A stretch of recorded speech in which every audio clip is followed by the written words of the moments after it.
Hello, everyone, and welcome to our first stream as affiliate. Um, I'm super excited for tonight. Uh, we have a whole lot going on, an awful lot of micromanaging from my end, but you know, I'm still really excited for it. I want to thank you all for being a part of this adventure so far and helping us get to where we are, and I'm just super stoked for what we have going on tonight. We're going to be doing a choose your own adventure. Um,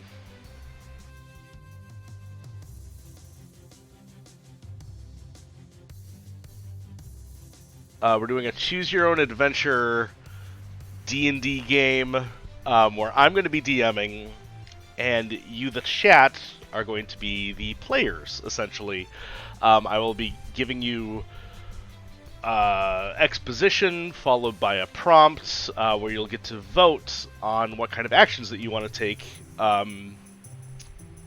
during the game tonight. So I don't know if anybody out there hasn't played D&D before. It's totally fine. It's kind of the same setup where the DM gives you scenarios and suggestions, and you kind of choose what you want to do, and the DM kind of takes care of the rest of it from there. I'm going to be using a mixture of things, including Roll20. I have my notes on my laptop. I have 4 screens going at the moment. And I'll also be using my OBS because I set up a bunch of graphics and stuff for this as well, so it's going to be a lot of fun. I'm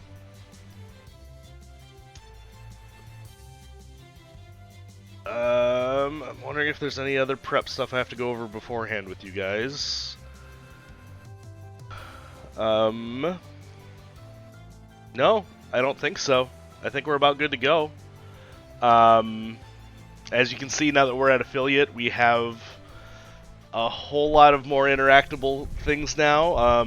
We have Vorpal coins that you can use to do some channel point redemptions. I worked pretty hard on that today and yesterday. I'm currently working on emotes. I actually have somebody making some emotes for me right now. They won't be ready for this stream, but I hope to have them ready by next stream or the stream after that.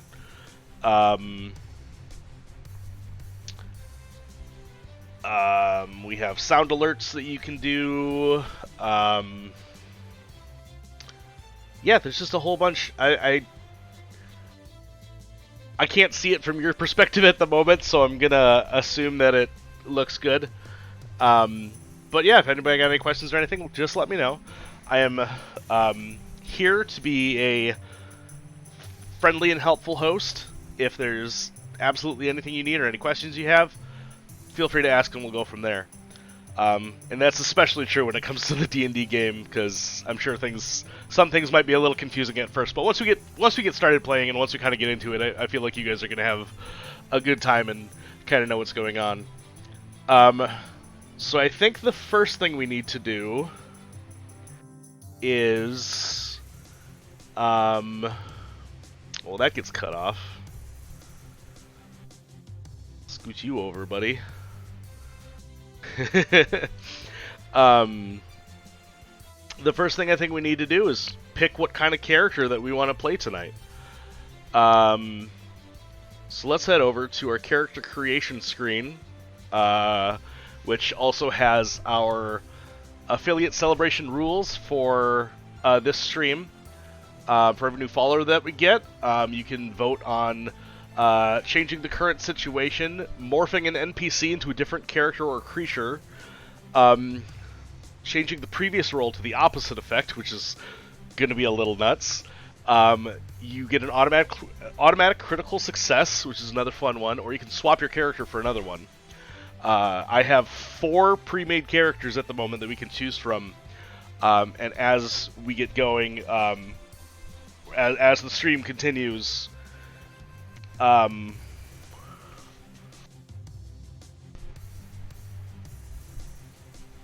we'll be able to choose other.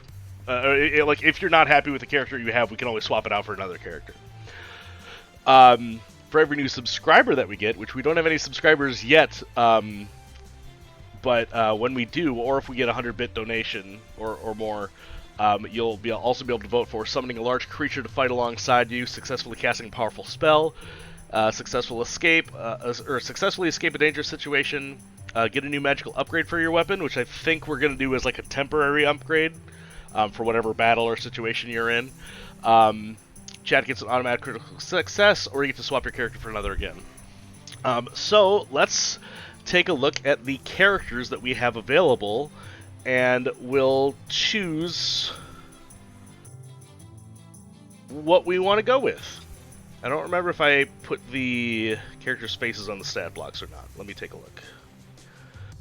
So first up we have Anglos Verishal, who is a Eldritch Knight human. Up next, we have Rosemary Thrift Post, who is a rogue halfling. We also have... Uh-oh, everything's stacking on top of each other wrong. I'll fix it. There we go. We also have Arasalia Cleftpine, who is a conjuration wizard. And last but not least, we have Rex Lawson, who is a human bard.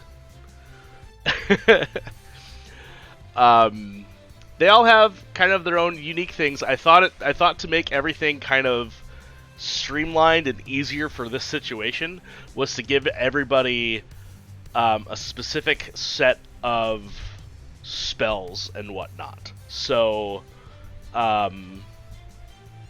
not everybody is going to be able to,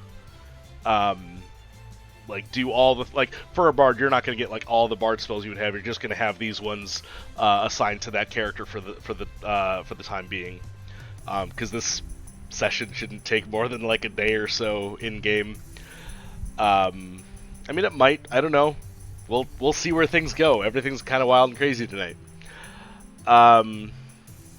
So, I think the first thing that we need to do is set up a poll on what character... Whoops. One second, everybody. I messed up. There we go. We need to set up a vote on who wants to be what character, like, not who wants to be what character. Sorry, let me explain this a little better. As chat, you're going to select a singular one of these 4 characters that you want to play as. Later in the game, you should be able to swap out with either bringing in a new follower or a new subscriber, a 100-bit donation. So if you're not happy with one of them, you can always swap out for another. But let me jump over to the polls really quick and set up a poll of what character do we want to play as. So, what character should we, or do you want to play? Do you want to play? First up is Anglos Verishal, Eldritch Knight. Oops, can't fit all that in there. Arasalia Cleftpine.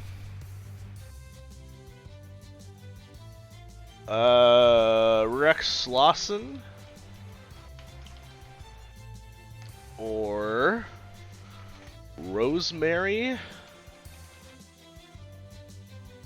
Thrift Post. And we'll set this for a 2-minute poll. Start poll. This is my first poll, everybody. All right, the poll is live. Please vote on who you want to play as. Beef Puff, welcome in. How are you today, my friend?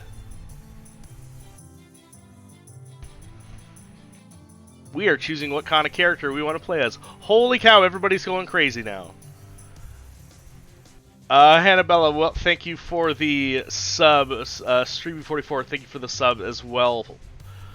Gifting a sub, even. You guys are all crazy. Okay, everything's happening at once. We almost... Oh my gosh. Okay. You guys are a lot, and I appreciate you so much. Thank you. Thank you, with the affiliate. Oh, Teach! Teach, you are nuts too. Thank you so much. Oh, man. Hype train already? We are 15 minutes into this, guys. And I have all this... Thank you so much, Teach. I really appreciate you being here. Thank you. Thank you. We're just in the middle of choosing...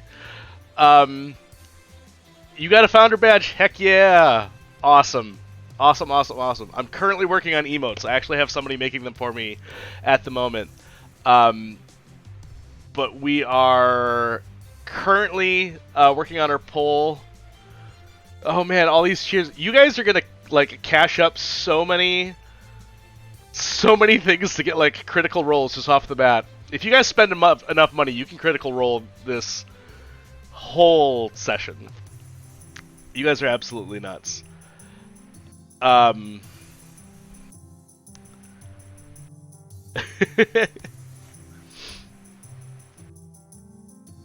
So at the moment, we're just picking out what character we want to play as tonight.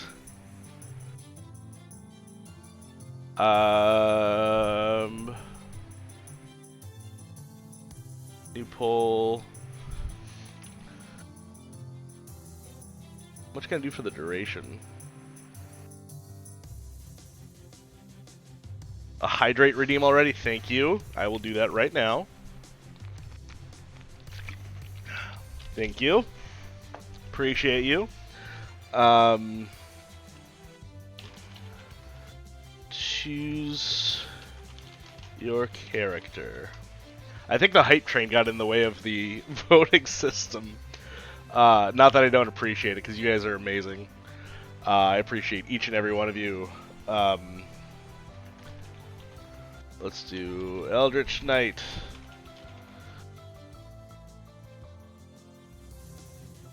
Conjuration Wizard. Bard. And Rogue.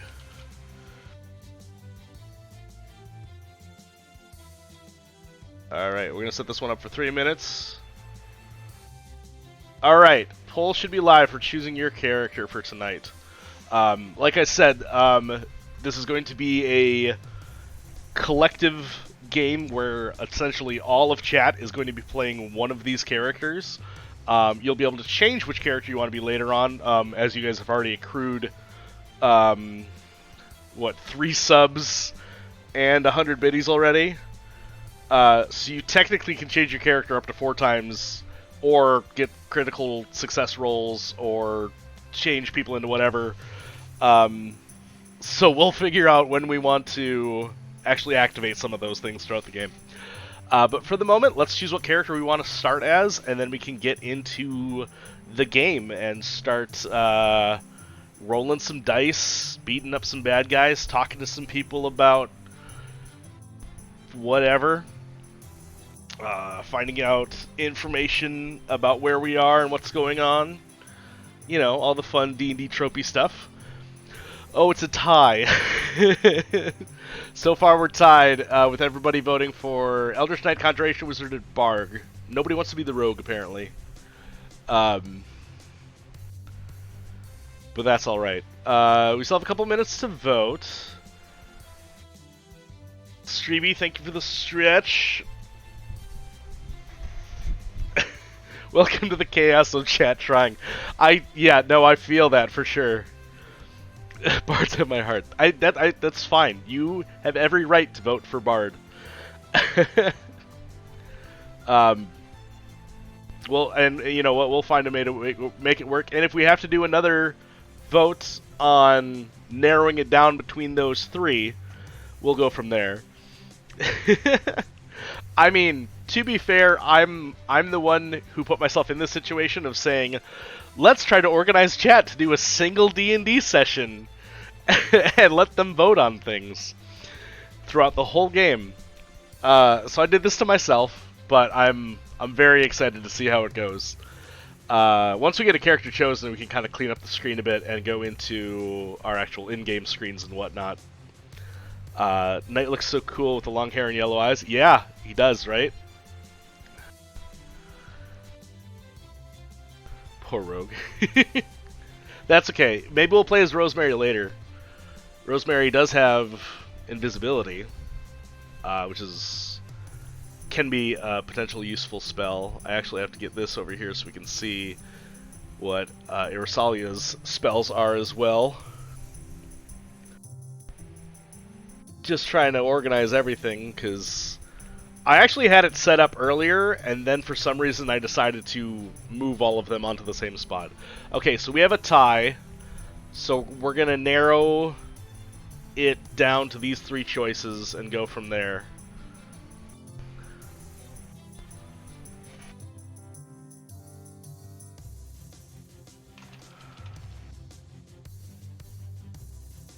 Okay, so we have Eldritch Knight,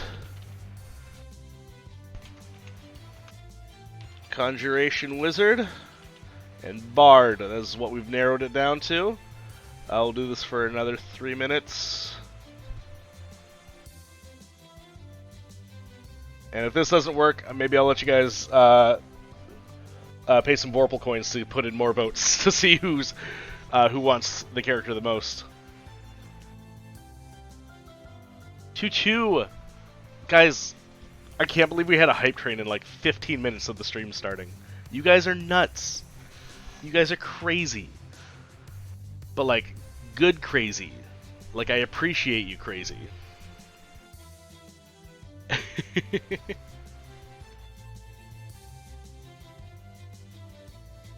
And like I said, I will have some custom emotes set up for hopefully within the next stream or so. What do you mean you had the same idea?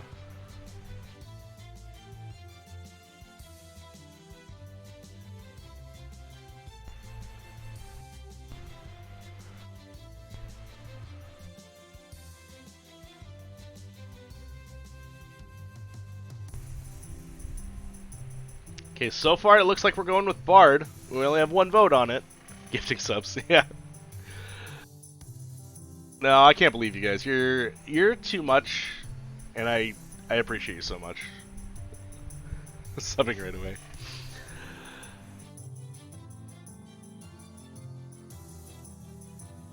So after we choose our character, which so far seems like we're going with Bard, we're going to be Rex Lawson. Ooh, one more vote for Eldritch Knight, but 3 for Bard.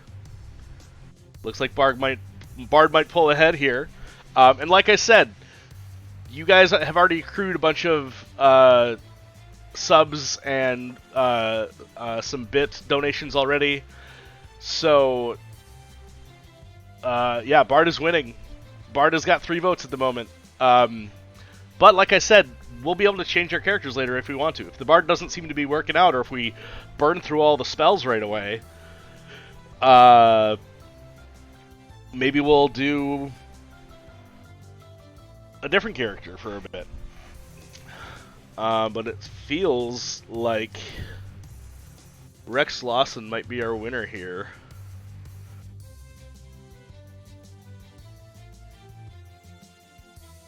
Which means... What is this? That's just this picture. Sorry, trying to organize everything I got here.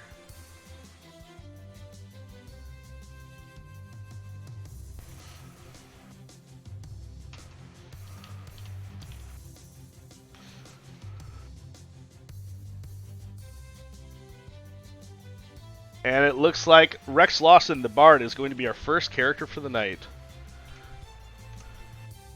So now we get to do all the fun stuff of micromanaging everything I'm doing at the moment. Okay, pull over. We are going to remove everybody else. We don't need Rosemary, we don't need we just need Rex Lawson. And now we're going to bring up our handy dandy character sheet, and I'm going to copy over the rest of this information. Current class, which I might need to do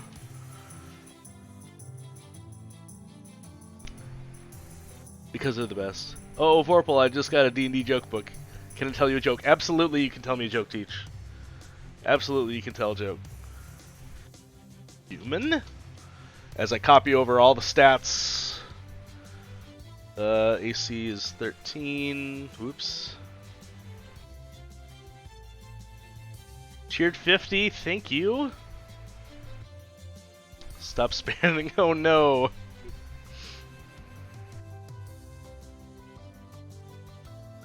Yeah, I might need to check on Nightbot just to make sure it's not overdoing it this time. Walking Cane. Cane 1d6. Oops, that's too far over. Let's move that back a little bit.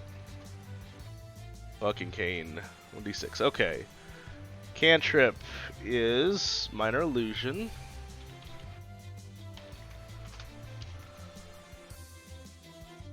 Why did the Major's Familiar keep sticking to things? I don't know. Why did the Mage's Familiar keep sticking to things?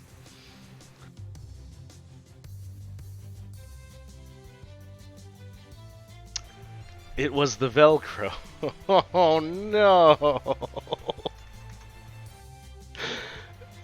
Oh no. But oh yes.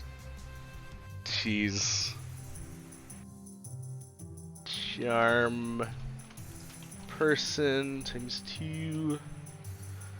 And the last spell is Calm Emotions.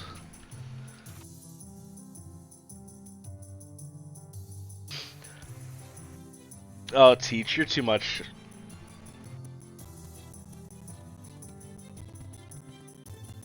Too much. It just, you're mate, yeah.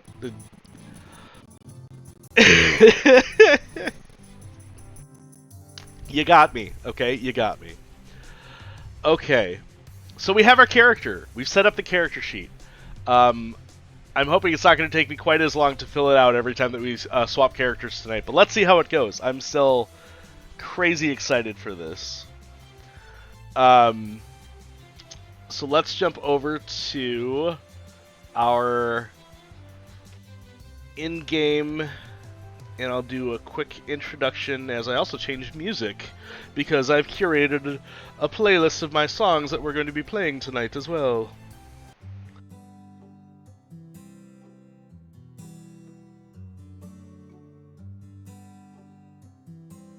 Welcome, weary travelers, to the town of Bertward. It is a small town nestled in a cozy grove. The sun is shining around midday as you arrive into town. There is a handful of people milling about. Get my things up here. And it is not long at all before you kind of arrive into town. Let me bring up your character sheet here real quick. There you go. I also have inventory and initiative order for when we need them. We'll put them away for now, but just so that you know that those things are available to you throughout the game. And in chat, you'll have to tell me when you want to start redeeming some of these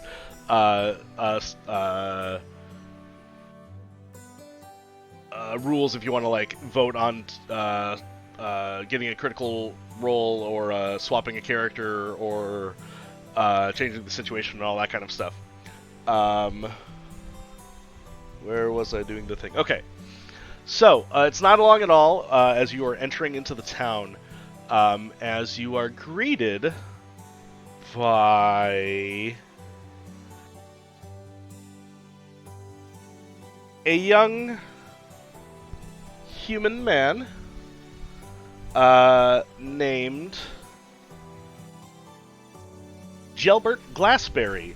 He comes up to you and says, "Welcome! Welcome to Bertward. Please refrain from calling it Buttward. We heard that joke far too many times. I would like to wish you, I hope your travels have been safe. I am here as kind of an emissary of the town, saying hi to new people or travelers that appear. I'm technically the town sheriff in a way, but I don't like to think of myself as a sheriff, as more of a friendly face. And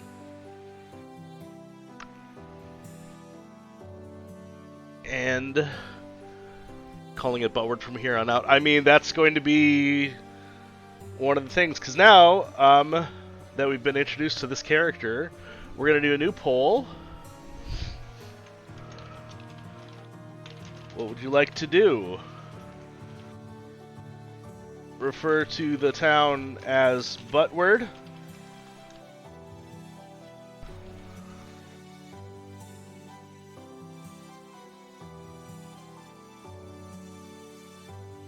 Oh, I can't put a whole lot of text in here.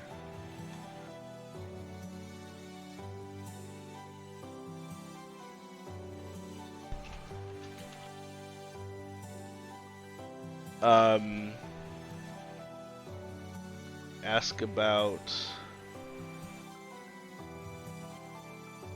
people. Ask about building services. No, can't fit that. Ask about people, ask about places, ask about Gelbert, who is this character. Alright, starting poll. You guys can now vote on what do you want to do next after meeting Gelbert Glassberry, which I think I wanted to text. Gelbert Glassberry.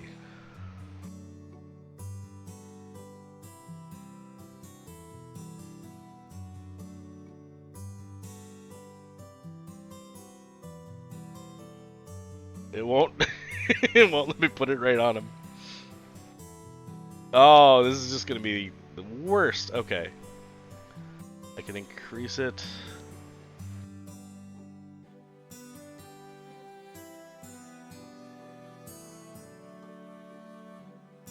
There we go. We'll do white with a black background. And we'll do 72. Aha! I've done it. Okay, so now you can all vote on what you want to do next. It looks like some of you want to refer to the town as Buttward. Some want to ask about the people in town. Some want to ask about the places. Nobody cares about Gelbert, though. Nobody wants to talk to him, which is fine. It's often not the town greeter who's going to be the most interesting person to start off talking to.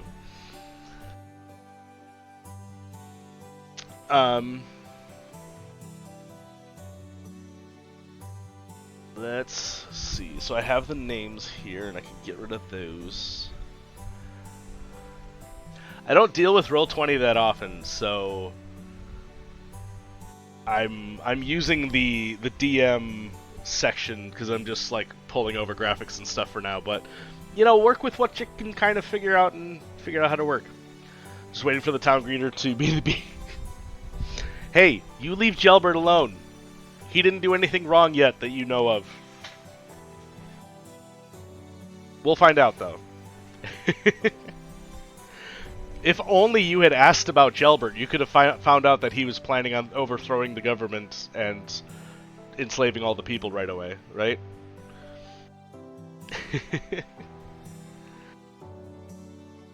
And I think for this vote, I'm not going to do further votes on it unless one of the things pulls ahead the most. Yes. Pretty sus indeed.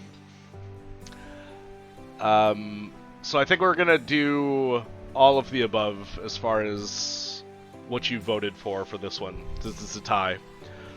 So we'll get to refer to the town as Buttward, and we'll be able to ask about the people and the places in the town of Buttward. Close out this poll. There we go. All right. So you politely and kind of under your breath, well, not under your breath, I would say, but like you just straight up called the town, "Tell me more about Buttward." And he sighs. Well, it's a small enough town. We have about the population of 16 or so. I've lived here most of my life. I moved here several years ago. In the town, we have a tavern and inn that you could head to. The where did I put that information? It's called the Swallow's Tail. Is the local tavern and inn. It's run by the Doragalo family. As well as there is a bakery, grocery, run by the Cheld family.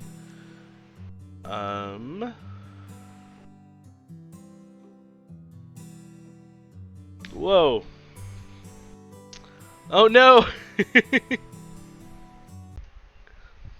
We got a sound alert.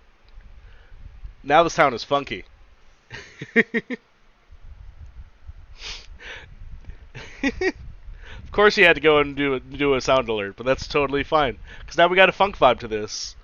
And now Jailbert Glassberry becomes a rapping town greeter, where he says, "You can head over to the tavern or the..." No, it's done. Okay.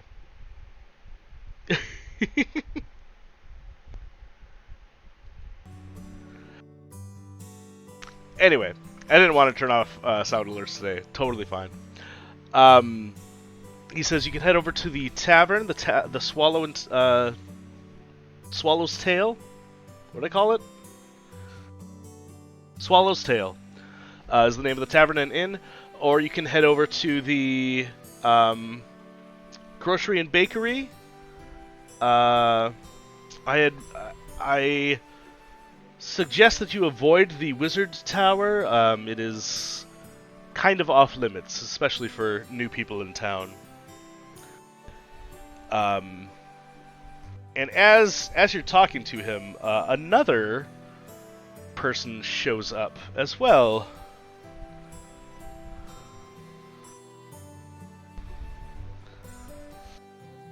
I need another text. Can I copy and paste this one? I can. Perfect. He's also Jailbert Glassberry. No. He is... Brenthan Davenmere. Go straight to the Wizard Tower. Of course you would. Sorry, one moment. I'm trying to use my mouse on my laptop, and that's definitely not going to work.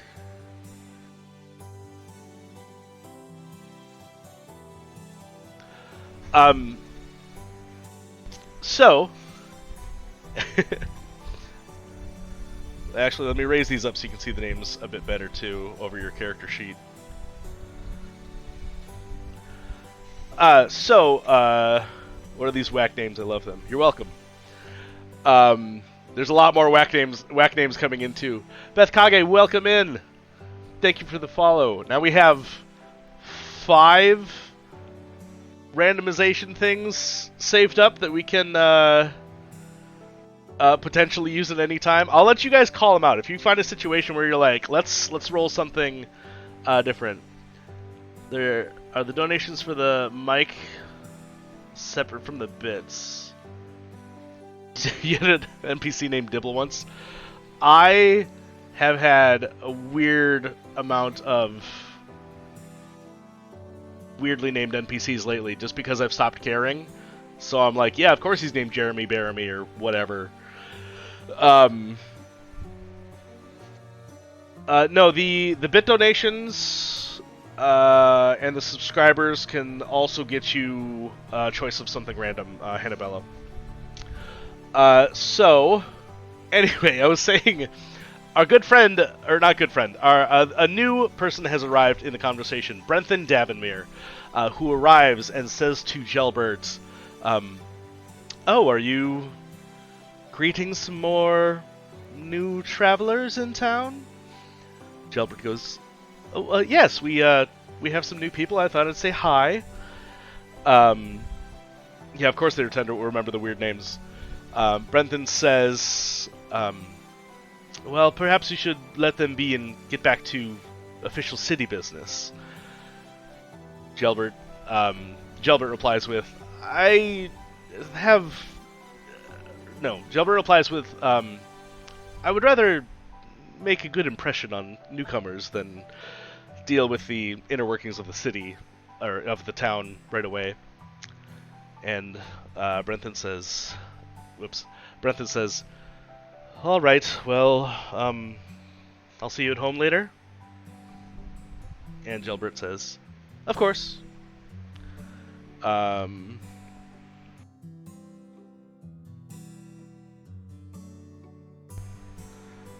And then Brenton removes himself from the area.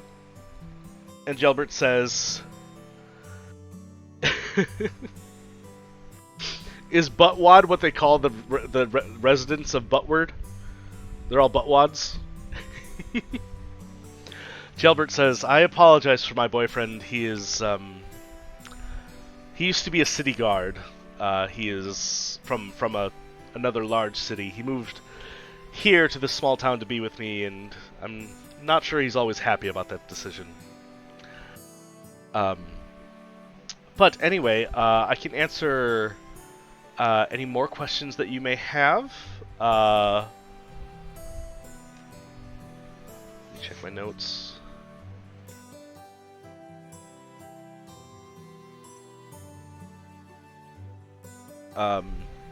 He says, if you have any more questions in the moment, I can answer them for you.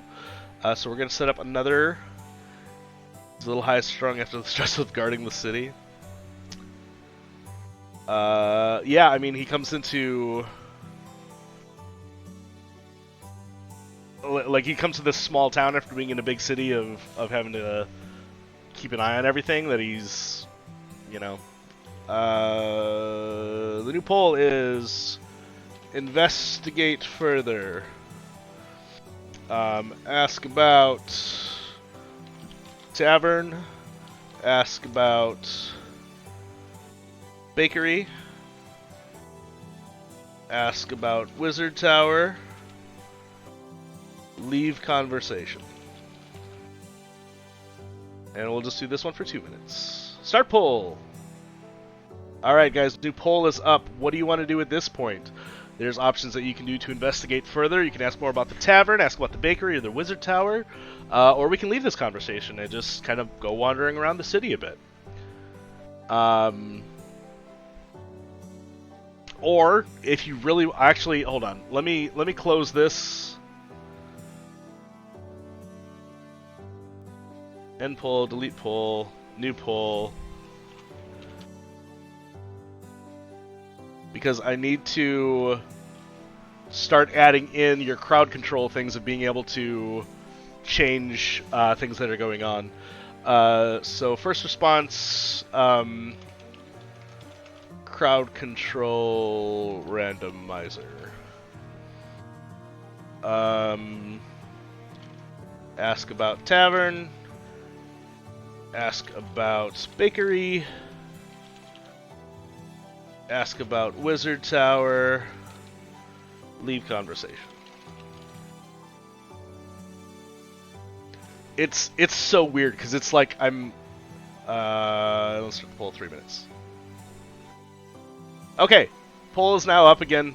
Apologize for that, but now we have the option to use some of our crowd control subscriptions and bits that we've saved up already to be able to activate some random things. So if you guys want to turn Gelbert into a whole different creature, or if you want to summon a large creature to fight alongside of you, or if you want to swap out your character and suddenly change who you are right in front of them, you could do that too.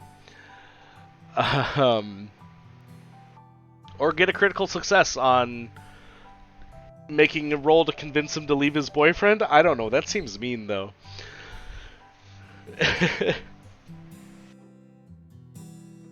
But anyway, what was I looking at my notes about? Okay.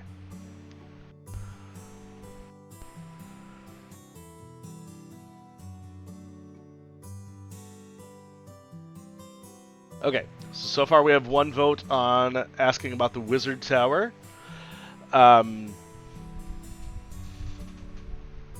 is also offering to give you more information, or we could just leave his ass here and go wander around the town for a bit and see what we find. Apparently 2 people want to ask about the Wizard Tower. We could also...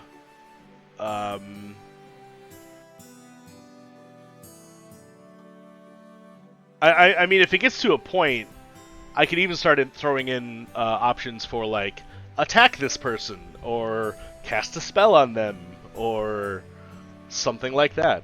I'm more than willing to take suggestions of chat as well, if anybody wants to throw out some suggestions of interactions that we could do. But otherwise, I'd be more than happy to provide you with options to vote on. And if you are ever interested, all of the songs on tonight's stream are made by me. You can find this one on my YouTube channel. If you're ever interested in that. The map for the town I actually made with Incarnate. I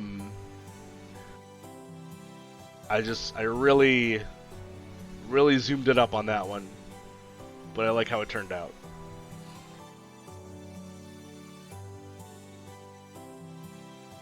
Let's see here. Things almost over. Right now we have 2 votes Wizard Tower, 1 vote Bakery.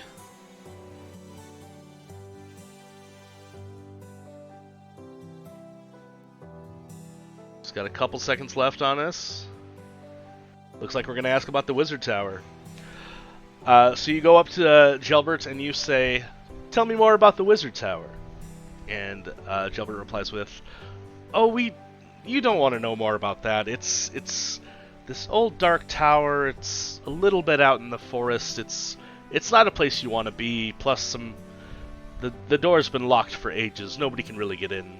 I think one of our friends in town, Egmund Borthollow, tends to head over in that direction every once in a while. But I'm pretty sure he's just taking care of watering some plants over there or something."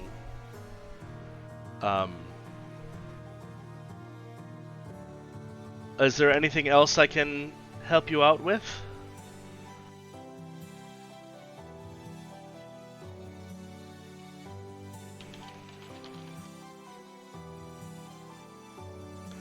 So now he's going to ask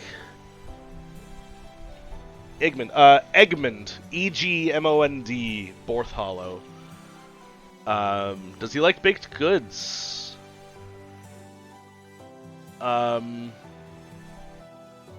replies with, "I suppose every once in a while he might like a baked good. I haven't particularly gotten to know him well enough to know his particular eating habits."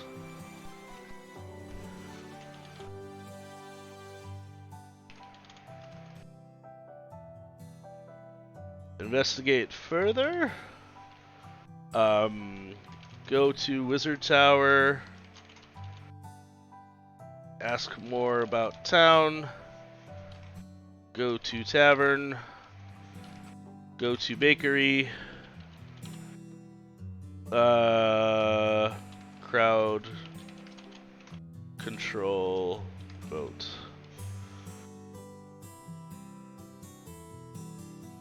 Okay, now there's a new poll on what actions you want to do next.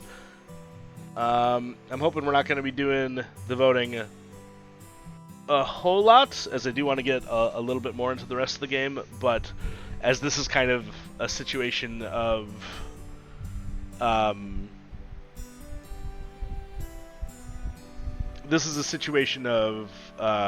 of gathering information as you're first getting into the town and whatnot, so there's going to be a lot of things to find out about. Looks like we have one vote to go to the bakery.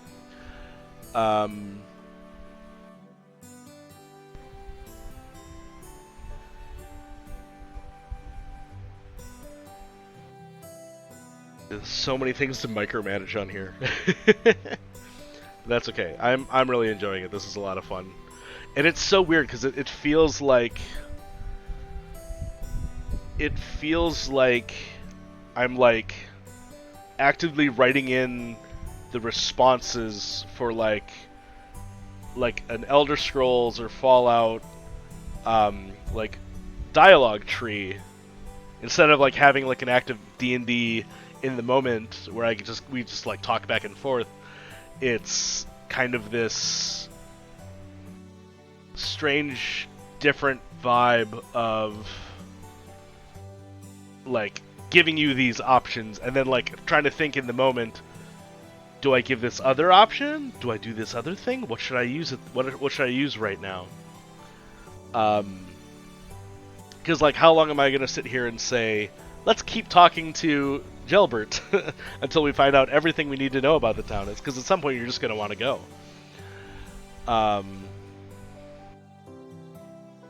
Looks like we have a couple seconds left, and right now, Go to the Bakery has 2 votes. And Go to the Bakery has won the vote. So, you bid farewell to Gelbert, as he's been a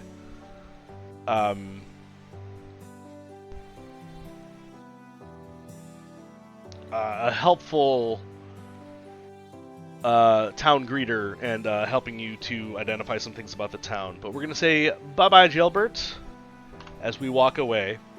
And on the way to the bakery, we run into 2 people.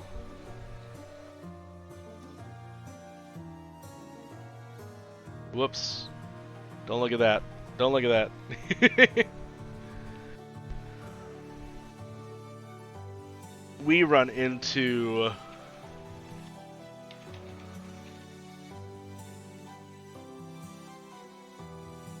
Dorfin Vale House and Egret Vale House. On the way to the bakery, you happen to run into these 2 as Egret sees you nearly bump into her and just kind of hisses at you and says, "Watch where you're going." Dorfan comes up moments later and says, I really apologize for my sister. She doesn't mean any harm. Says you! Oh, come on. We don't even know these people. I don't need to know them to know that they're going to be in my way. Dorfan says, she's not as bad as she seems. Try not to take offense. Please accept my apology. You just stay out of my way.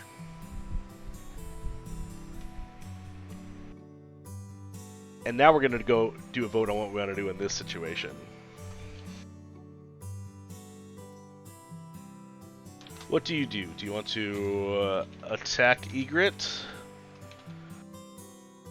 Accept apology?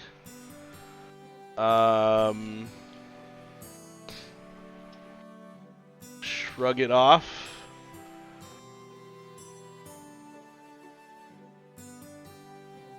Or shrug it off and leave.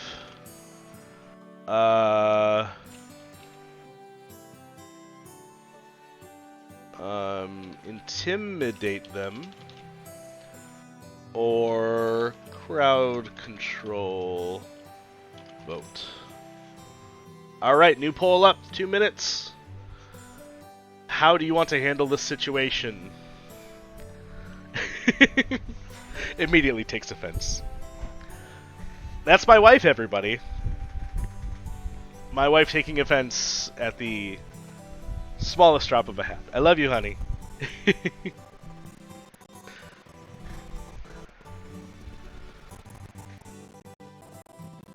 Okay, so we have 1 vote for accept apology.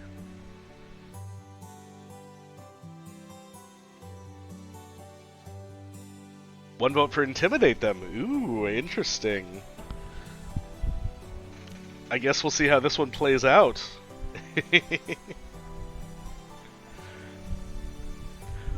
Like I said, part of me is wondering how just like off the rails this session is going to go, because I have no idea.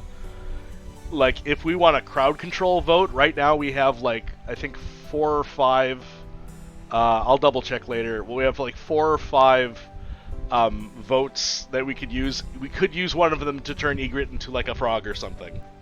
Oh, one of us wants to attack Egret. Okay. Alright, so it seems like the dial is shifting in a semi-hostile direction.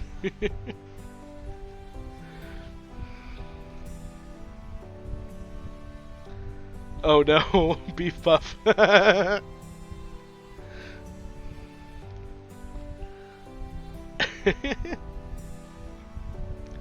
session is going to be chaos. I know it! We might just be attacking somebody, like, immediately. I don't have plans if we get kicked out of this town, by the way. I think if we get kicked out of this town...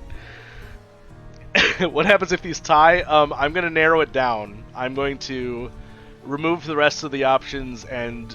yep, so they all tied. So I'm going to narrow it down to 3 votes. I'm going to narrow it down to... What do you do? React with hostility. React with...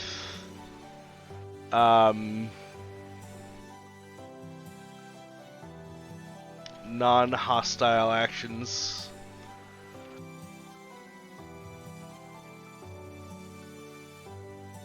Ignore them. Or crowd control vote. By the way, the crowd control vote is the stuff. New vote is up, by the way, for what you want to do with hostility, non-hostility, ignore them, or crowd control vote. You may have been the attack vote. That's totally fine. If that's what you want to do, I want you to go with your heart.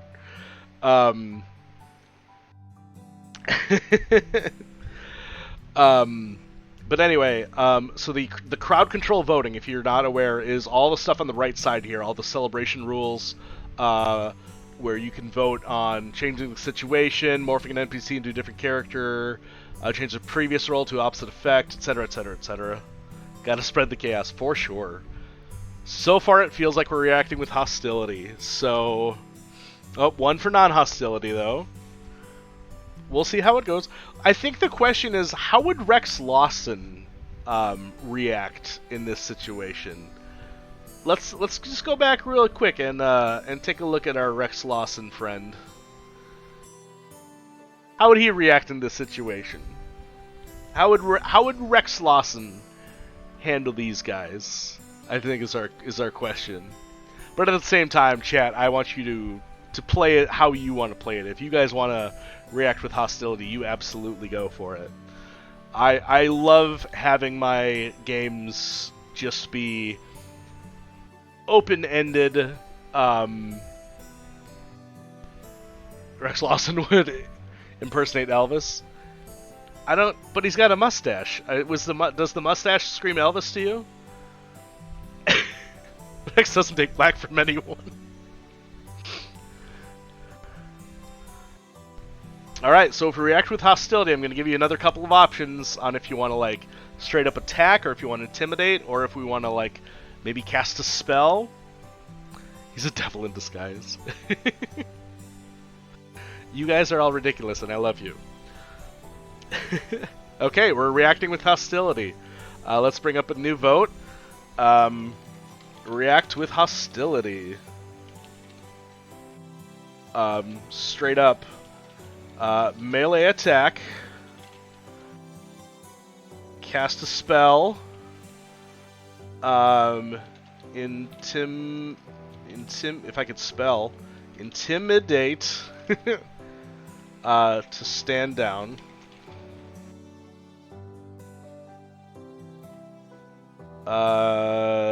Tell a joke to embarrass.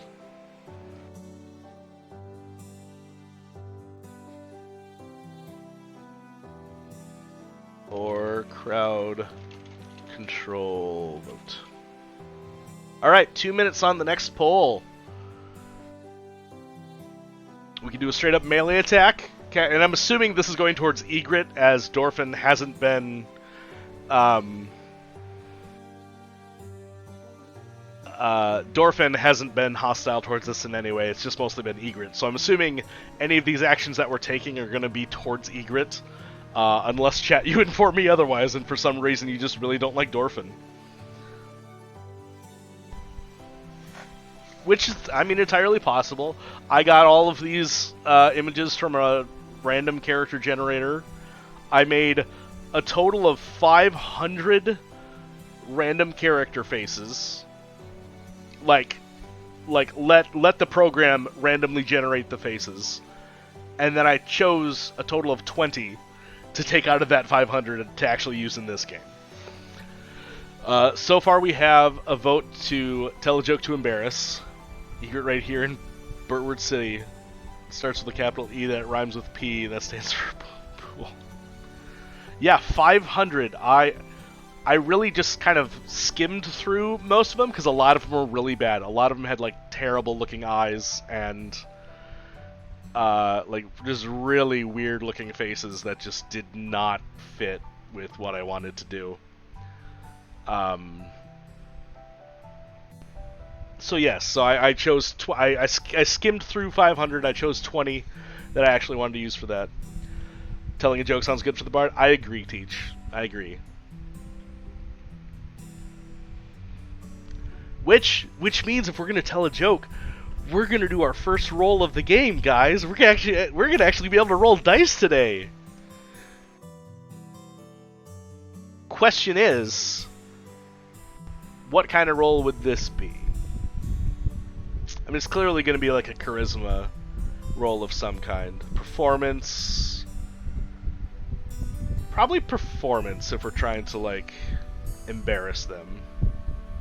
We roll dice and D&D them out, yeah. So, yeah, we're going to roll a D20.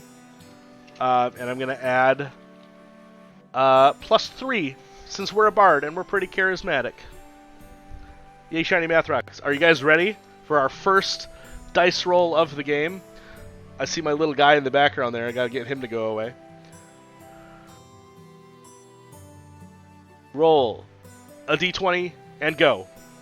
Rolling the dice. Come on, roll 20. Come on. Oh no!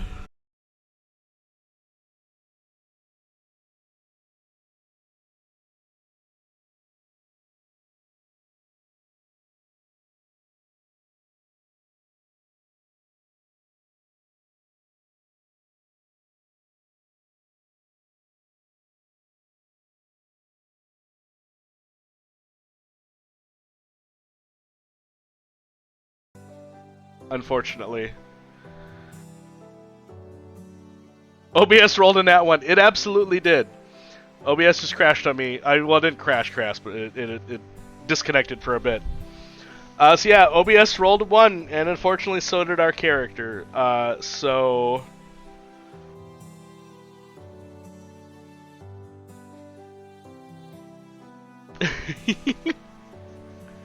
You can do the reroll! You can have it to the opposite effect. Yeah, you can absolutely cash in one of your crowd control votes to make this be the opposite roll and have the opposite effect. Yeah, everybody seems to be voting on that. Okay, it's not even a reroll. One of the commands you can do is change the previous roll to the opposite effect. Yeah. So we're gonna set up a new poll really quick. As long as I remember what the options are. Crowd control vote. Change the situation.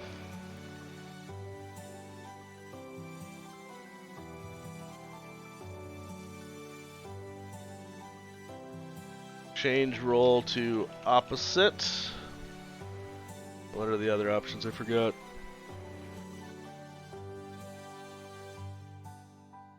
Morph NPC to other creature. Or... I mean, it feels like everybody wants to go with opposite roll. Because, yeah, that would be a nat 20 then. Okay, I don't even think we're going to vote on it then. Okay, so we're going to go with opposite roll. That'll cash in one of your crowd control votes, though. So that means that we will be down to... Let me double check here. 3... 4. We have 3 control, or we have 3 crowd control votes left. Then I feel like I brought ties and chaos tonight. Absolutely, you did. Thanks, Teach. I really appreciate you being here. But now we have our first nat 1 turned into a nat 20 of the night.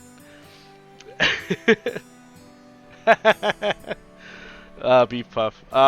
So. You come back to Egret after Egret was very, very rude to you. And you say... Vicious mockery, yes. Oh gosh. What do you say back?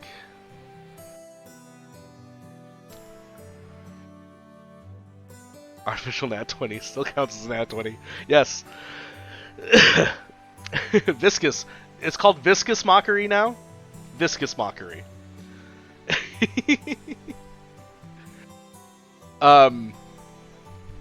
You reply to Egret and say, do we make fun of her sharp teeth? Viscous mockery, you. I mock you with something viscous. Nobody wants that.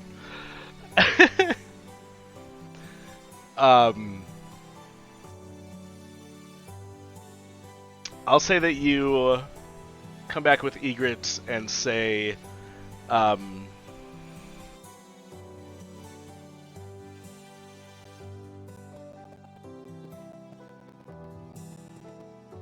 gosh, why can't I even think of anything at the moment? My brain is just dead. I put up the tell a joke to embarrass like, what, 6 minutes ago? And I had not even started thinking of a joke in all of that time. Vicious Mockery is so mean it slows them down for a round.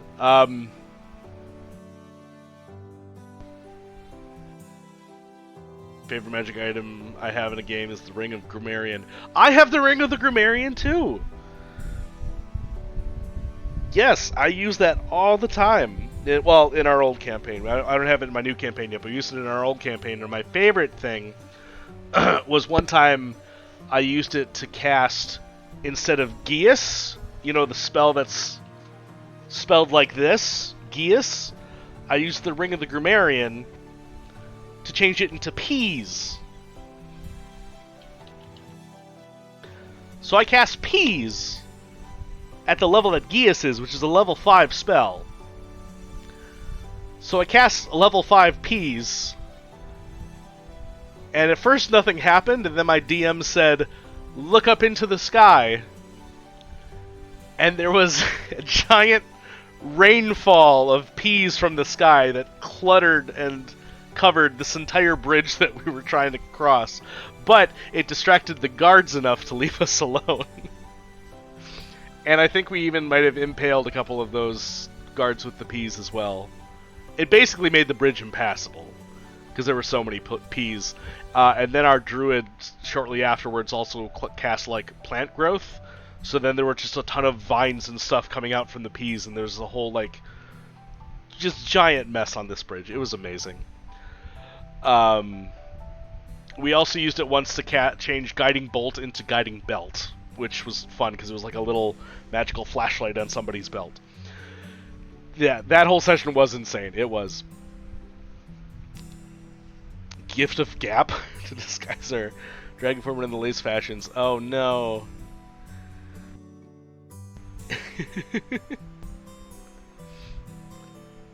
That's fun. We did have a mariachi band because we had a special magical candle that summoned a random amount of mariachi band players.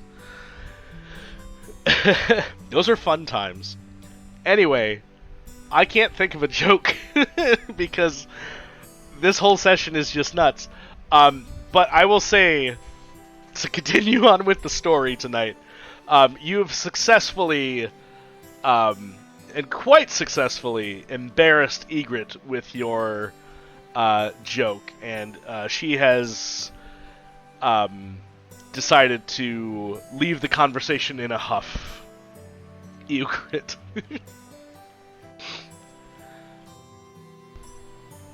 Yes, Egret has decided to leave the area. Dorfin, as he's about to follow her, says, "Well, I'm sorry for this interaction. I felt like that could have gone a lot better. Nice to meet you, I guess." And then he just bolts and leaves too. I'm just gonna leave the D. No, I'm gonna hide the D is what I'm gonna do. You guys can't see the D down there. You guys can't see the D down there. That's not meant to be dirty. I don't know what I'm saying. Dorfin is so sweet. Yeah, he's kind of a sweetheart. But anyway, after our little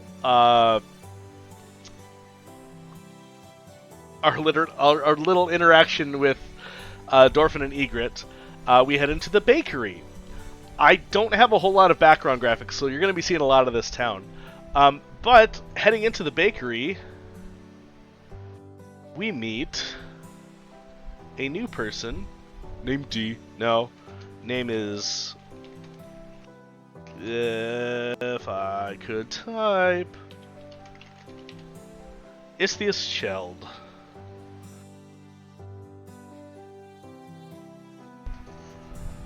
You walk into the bakery. It's filled with wonderful smells of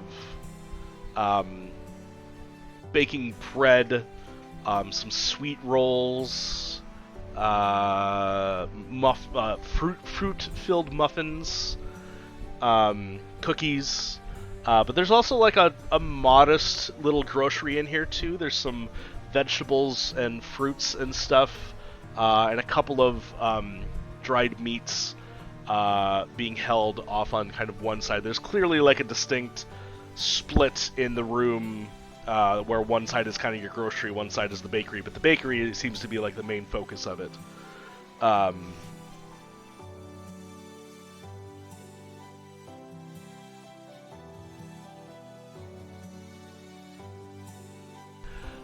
You walk in and she immediately greets you saying, welcome to the to my humble bakery.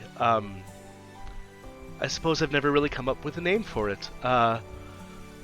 Was there something I could help you with today? Anything you're looking for in particular? What do you want to do?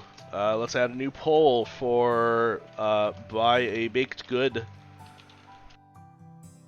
Or ask about Isthius. Ask about Wizard Tower. Ask about tavern. Just looking.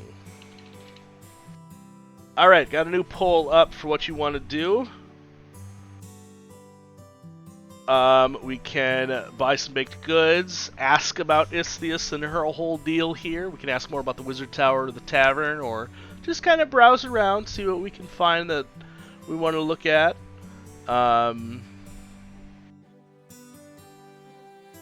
Potentially at some point we could look into, like... I mean, Rex isn't necessarily the character to go for that, but if you want to, like, steal a baked good, you could potentially do that too. We'll just see how things play out.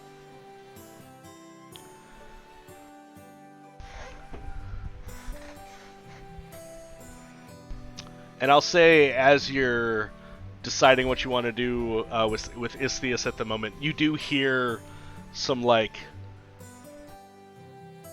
soft clattering and maybe commotion coming from, like, behind the bakery building area. But Istheus doesn't really seem to pay any attention to it. It seems normal to her.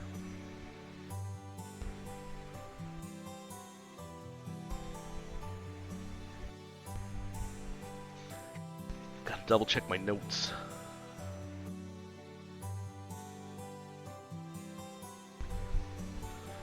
So far, we have a few seconds left on the voting. We have 2 votes for Ask About Istheus and 1 vote for Buy a Baked Good. We'll see how this plays out and go from there. But so far, this is weirdly fun. Like, I know it's not as... Pay no attention to the dog fighting sounds in the back. It's not dog fighting sounds. Instead, it's like a light commotion.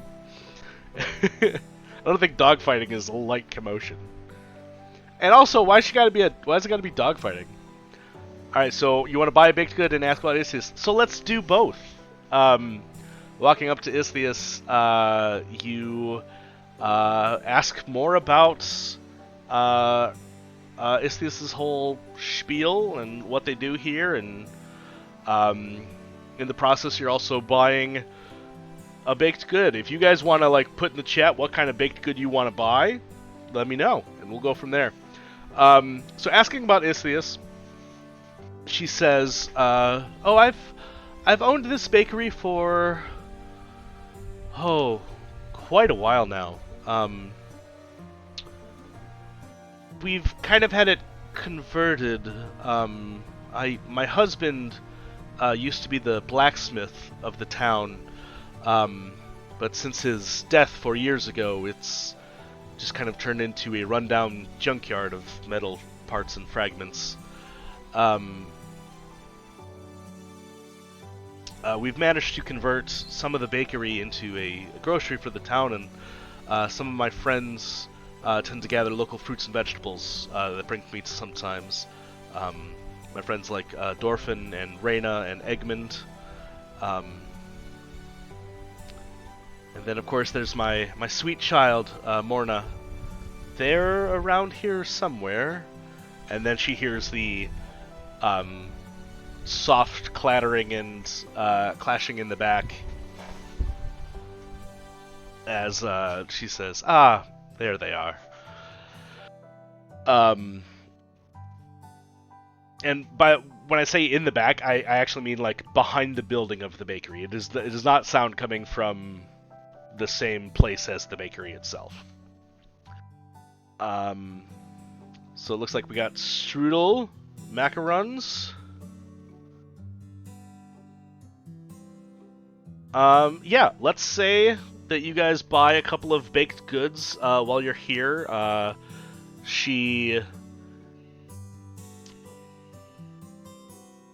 That one guy, Johnny. Hello, my friend. How are you doing? You subscribed with your Prime? It's my first Prime subscription, guys. This is awesome. Thank you so much. I really appreciate you stopping by.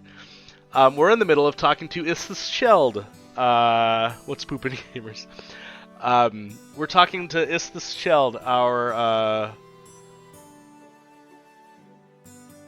is that off a little bit? There we go. That's better. That little bar, white bar on the bottom was bothering me.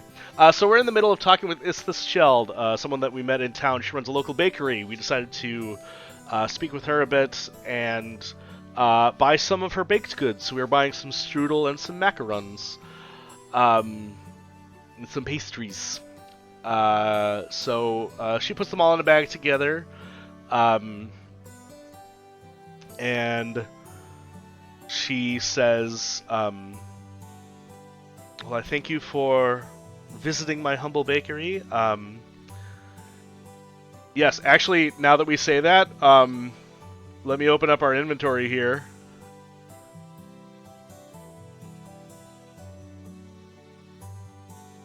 And we're going to add in baked goods. Haha! We now have baked goods in our inventory. We'll keep that a little abstract for now, but I think it'll be a lot of fun.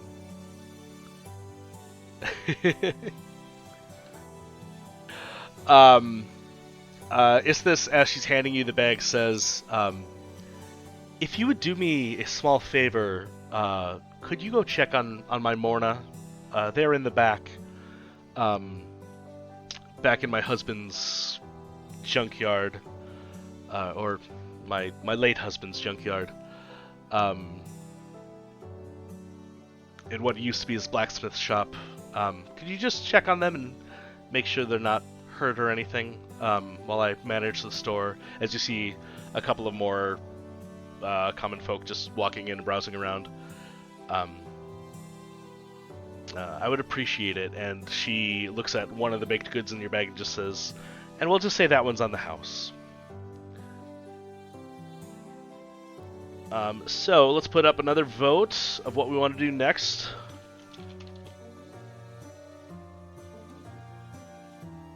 Go to blacksmith junkyard. Go to tavern. Talk to Isthusmore. Go to Wizard Tower, or crowd control vote. Sorry, I missed it. I was busy doing the poll. What happened? 10 community gifted subs? What the heck, Johnny? Johnny, you crazy! Johnny, all I did was give you pastries, man! Johnny, you crazy. You crazy. You're so awesome, man. You're ugh. Is this just to get me to working on your commission war? Johnny's got a song I'm working on for him. Oh, I can't believe you, man. You treat me too nice. You treat me too nice. I appreciate you, Johnny. Thank you so much. That's crazy. Well, we blew past my sub goal of getting to 5 subs today. Oh my gosh. I can't. Thank you so much, Johnny. I can't believe you. You're amazing. We're gaming. We're gaming. Anyway, so there's that vote going on. If we want to go to the blacksmith junkyard, go to the tavern, talk to Itzias some more, we can go to the wizard tower, or we can try a crowd control vote. Although I don't know if we would necessarily need to do one at the moment. Or if you want to throw out some suggestions, like if you just want to like leave and do something else. Looks like 1 vote for the blacksmith junkyard, 1 vote says you want to talk to Itzias some more. We have a few seconds left of the voting if anybody wants to suggest anything else. Also, thank you again, Johnny. That was so gracious and nice. I really appreciate that. Redeemed hydrate. Good call. It is sticky hot today, and I hate it. I had a fan going earlier, but it was kind of like being picked up on the mic. So, hydration complete. Also, it's cool because I get infinite coins too. Anyway, We want to go to the blacksmith junkyard. Excellent. You say farewell to Isthius Cheld as they go to help the other customer. She goes to help the other customer she has. You wave goodbye, and heading out behind the bakery, you see. You've given me the power of my hydrate button. The power is mine. Yes, but it has a cooldown, my friend. I think of like 20 seconds, so only to every 20 seconds can you hydrate me. And there's another one. Oh gosh, we're gonna do this all night. You're gonna have to make me take a pee break at some point. Anyway, you walk into.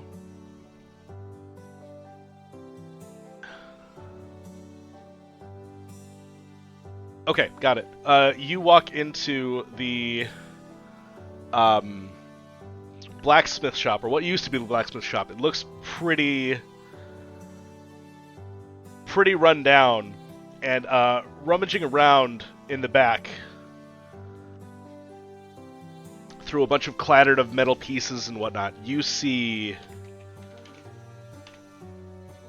a young person.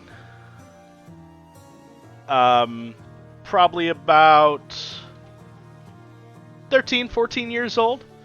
And you recognize them as, well, I wouldn't say you recognize them from the description that her mother, from the description that their mother gave.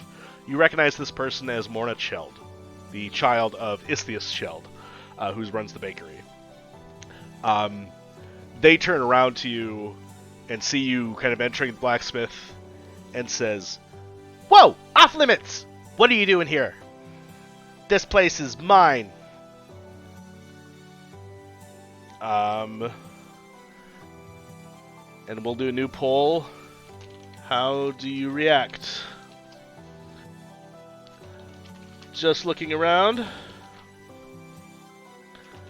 This is my place. Steal the child. Kick the child. Oh no. I don't know if I want to put hurt child as one of the options. Eat the baby. It's not a baby, it's a 14-year-old person. a non-binary person, if as well.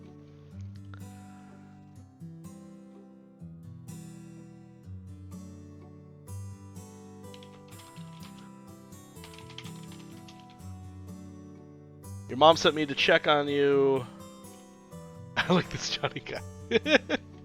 Well, I like him too. He gave me like 10 gifted subs. He's insane. All right, Johnny, just for you, I'm gonna put push the child, but that's as far as I'm going with it. All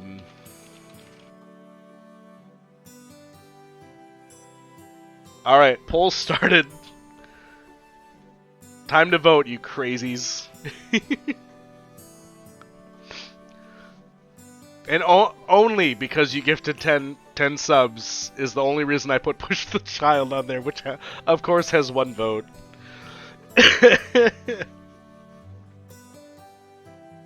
Oh, Johnny.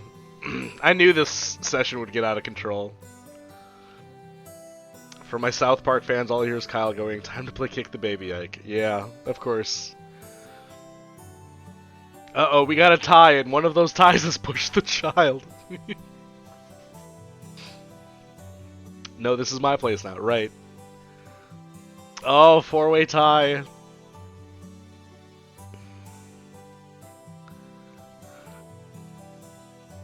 Welcome in, Sorge. How's it going? Handsome.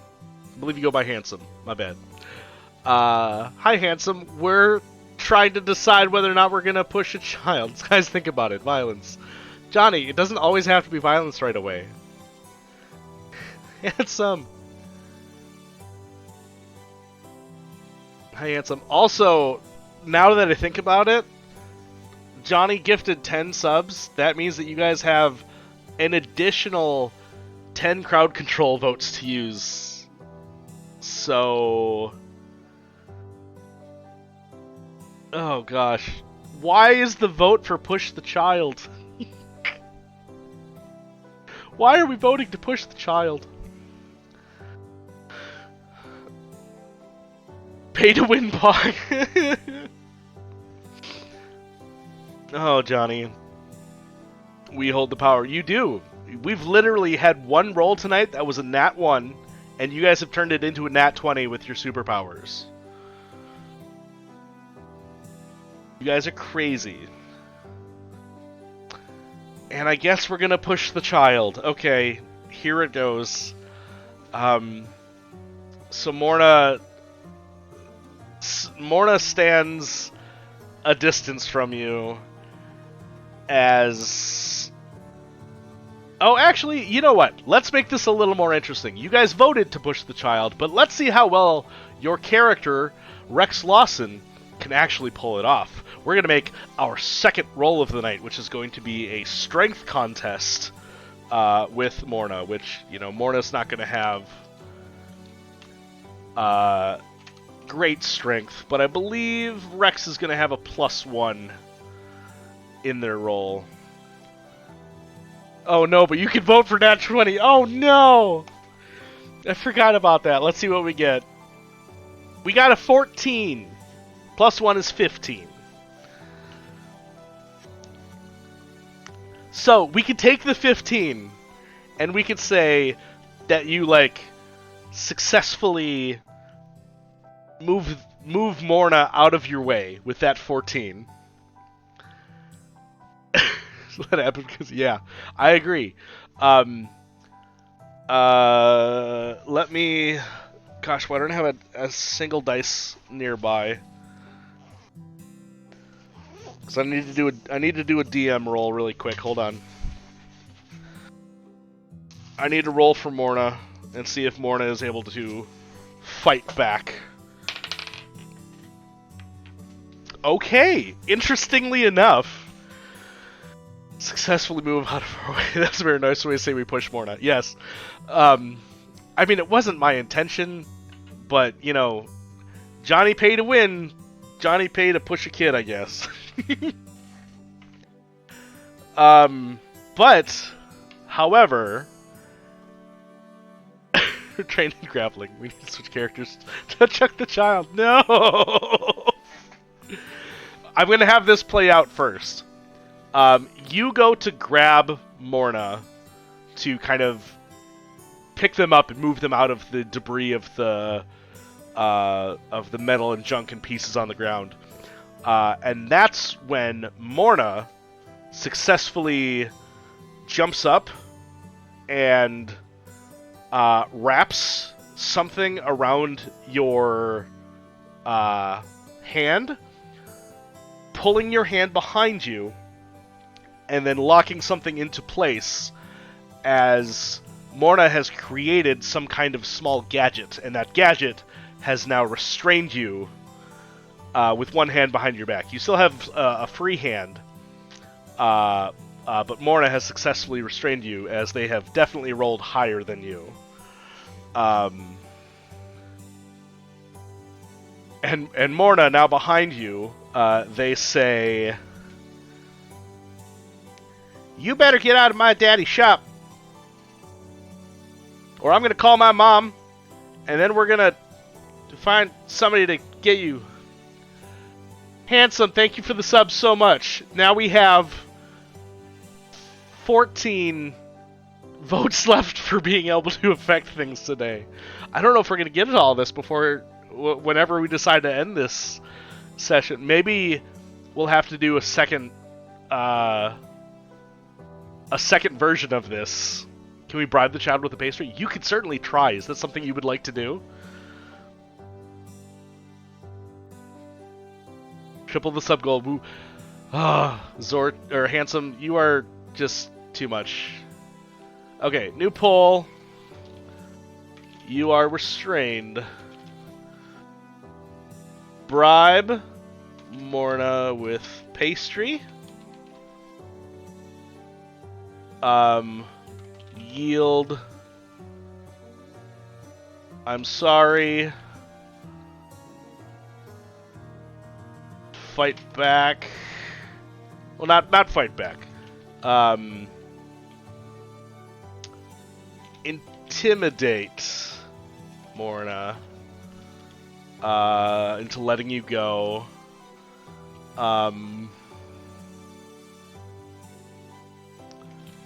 Runaway, still restrained, or welcome in, roll for damage. How are you doing tonight? We are in a bit of a pickle as Morna has restrained us with a gadget that they created. Runaway, still restrained, or crowd control vote. Okay, there's a new poll up, guys, for 2 minutes.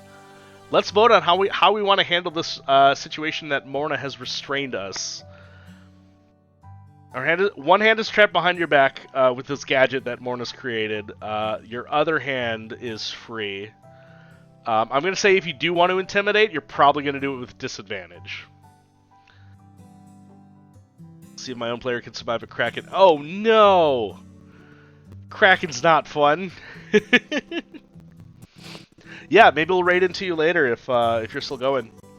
I'm not sure how late we're going tonight, but we'll see how the rest of the session goes. Because so far it's been nuts. It's been crazy. So far, 3 of you want to bribe Morna with a pastry. 4 of you do. Okay, it seems like that's the way we're gonna go.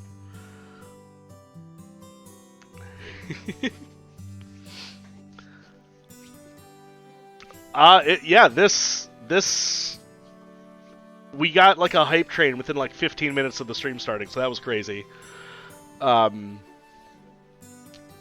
yeah, now we're doing this weird vote to do what you want to do. And right now we're trying to see how we want to handle this, and right now it seems like we want to bribe Morna with a pastry. Which I think will be a... If they don't take the pastry, I want to throw it at them. Alright, Beef Puff, we'll see. We'll see. I think I'm going to let you guys roll Persuasion with advantage to see... or to bribe Morna with a pastry to let you go.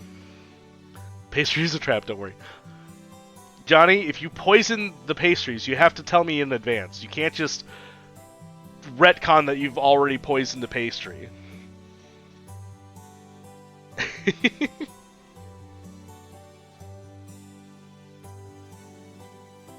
That's not how this works. Okay, so it looks like we're bribing Morna. So, I'm going to let you guys... You managed to use your... You never ruin a pastry. You managed to use your free hand to reach into your bag and pull out one of Morna's mother's pastries.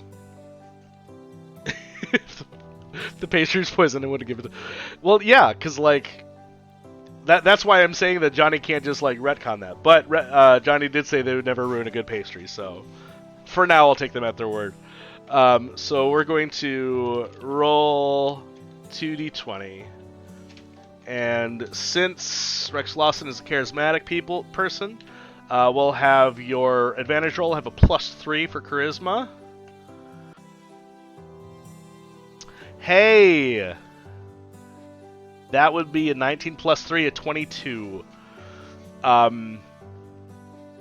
Morna, as you pull out the pastry, Morna gives a little sniff of the air. What if they aren't actually good pastries? God, I love you. Really? What if they're just bad, gross pastries? So you pull... You pull a pastry out of your bag. Morna gives a gentle sniff of the air. Oh.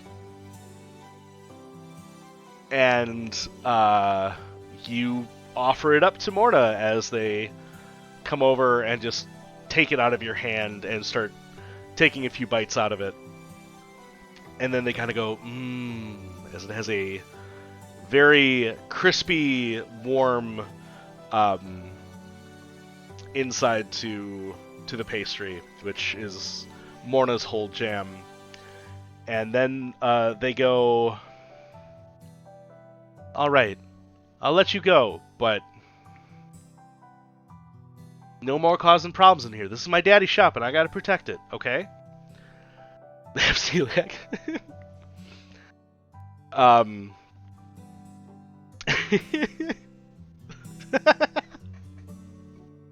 Oh my gosh. You've successfully given Morna a pastry, which means we need to bring up the inventory and take away a baked good. Baked goods, from baked goods to baked good.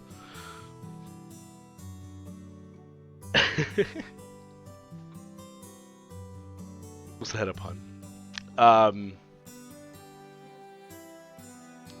Maybe. So Morna, at that point, says, well, as long as you're not going to cause problems in my daddy's shop, I'll let you go. And they come up and they disconnect the gadget that had you restrained, and you see that it's kind of like a, it wasn't originally meant to be like a handcuff by any means, it just happens to be roughly the size of your wrist. But it has like this retractable, what was their mission in the shop? Isthius just wanted you to check on Morna and make sure that they like weren't getting into trouble or weren't hurting themselves looking through the kind of blacksmith junkyard. But essentially there was this the gadget that Morna created was this collapsible ring that has kind of this retractable band on it that kind of closed up around your hand and wouldn't let it go. Because Morna is a gadget person. Mission successful.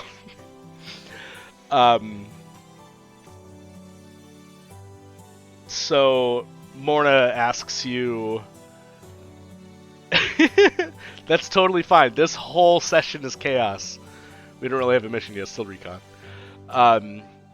Morna, after eating this pastry, kind of asks you what you're doing here, and then you kind of mention that Morna's mom sent you to check on them and to make sure that they're okay. And Morna goes, "Yeah, Mom is always worried about me, but I know my way around Dad's shop pretty well. Are you new to town? You didn't actually successfully push the child, is the thing. You never pushed the child because they successfully outstrengthed you in the grapple check, and they managed to restrain you. One of those kids can make plastic explosives. Maybe that's something you could ask about. Because there's going to be a new poll on what do you want to ask Morna about. Ask about gadgets. Ask about Wizard Tower. Ask about Morna. Ask about Isthius, Mother. Or ask about Tavern? Yeah, let's do that. Alright, new poll up, everybody. What do we want to do? We got finessed by this kid. Yeah, this kid pretty much just grappled you, which is crazy, because it's a 14-year-old kid. I almost knocked my dice off the desk. Indeed.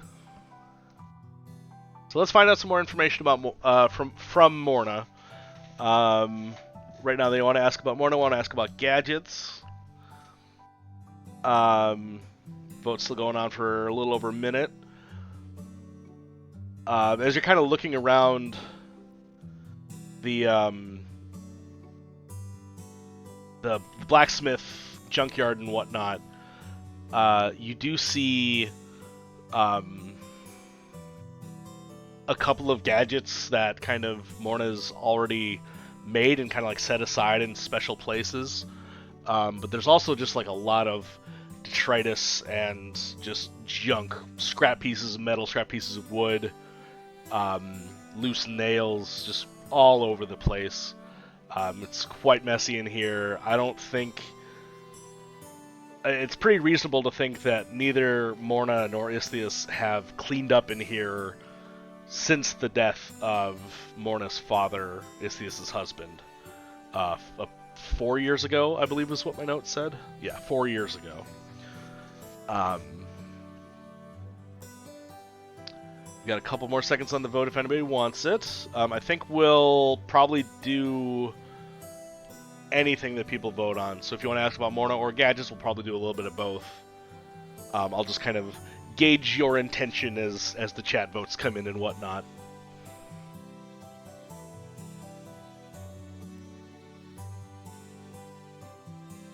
So Morna says, I'd love to be like an artificer when I grow up. Something that, I love taking little parts and pieces of whatever I find here and just turning into new gadgets and trinkets like this one. And they run over to a nearby window where you kind of see the silhouette of this little... It almost looks like a bird, and when Morna brings it over, they show it to you. And it vaguely looks like a bird, but it's mostly mechanical with this kind of winding contraptions and mechanical devices on the bottom of it. And they say, I've created this bird-like creature to fly around the forest, and it'll bring me things from time to time. The other day it brought me a couple of berries from the forest. I didn't exactly trust on if those berries were edible or not, but from turning a couple scraps of metal into essentially the into something that can fly out and collect things for me, I feel like that's pretty good. I feel like I've got a real knack for this. But yeah, I feel like this is the only way I can really connect with my dad after he left. Baby artificer. Morna says, I know Mom's always worrying about me, but I can handle myself, as you saw me do earlier, just fine.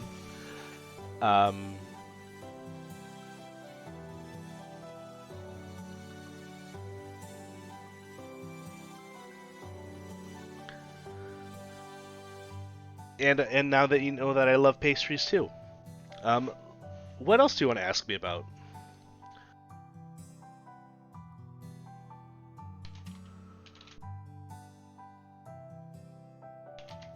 Alright, so, ask more and more. Do you want to go to Wizard Tower, or let's say Tavern? Do you want to go to Tavern? Go to Wizard Tower. Go to Town Square. Go to ask about more, or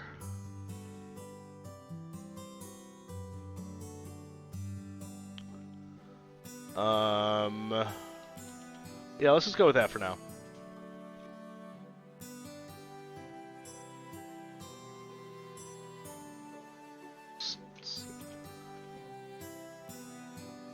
Alright, so let's do... I see what you're saying there, Johnny.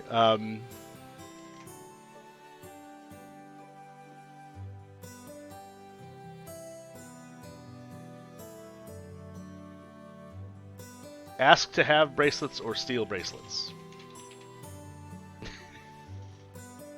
Alright, poll has been started. Cast your votes now.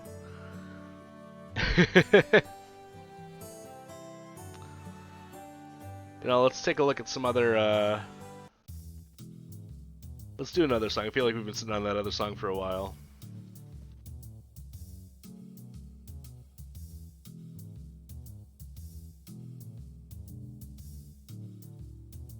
They probably wouldn't give them willingly unless we rolled well for it.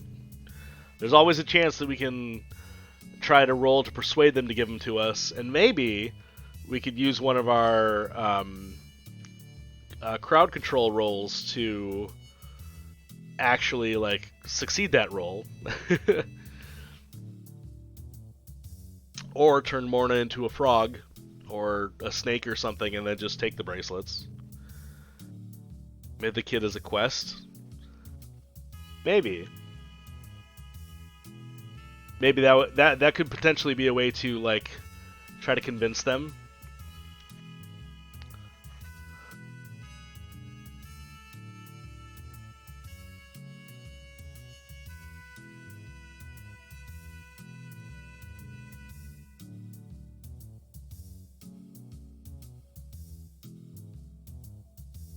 I don't look through my notes for the tune. Yeah, do you see the under the affiliate celebration rules? You can morph an NPC into a different character or creature. Yeah, well, because of all the subs that Johnny and everybody else gifted and all the subs and follows that we got today, you definitely have the power to do that if you wish.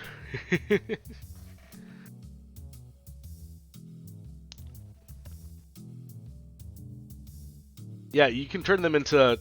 I mean, I think I'll choose what kind of creature they get turned into, but if you want to, like, random polymorph an NPC, you can do that. Strahd. I have Strahd songs, surprisingly.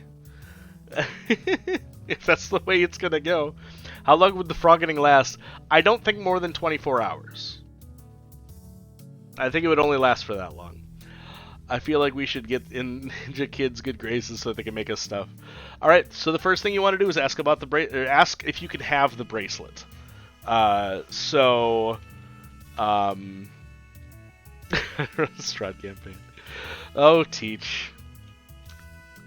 Okay, so we're gonna make a roll. To attempt to persuade.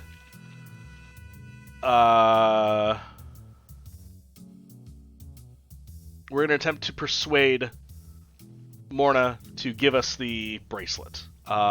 Since it's a persuasion roll, we get... You could ask Morna would like to join our party. I don't know if Isthius would want you to like just go running around with their kid. But anyway, we're going to roll to see if we can persuade Morna to give us these bracelets. Just apropos of nothing. Well, that's a 6 plus 3, so 9.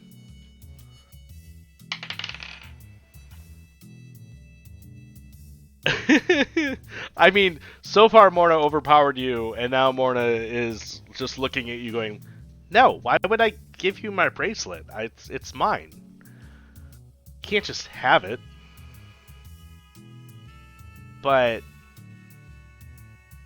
maybe there's something you could do for me to get me to give you the bracelet.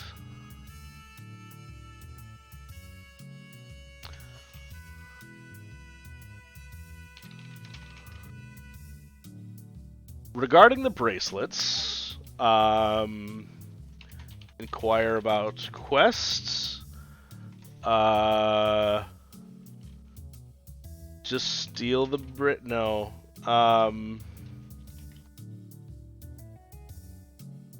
Attempt to trick Morna.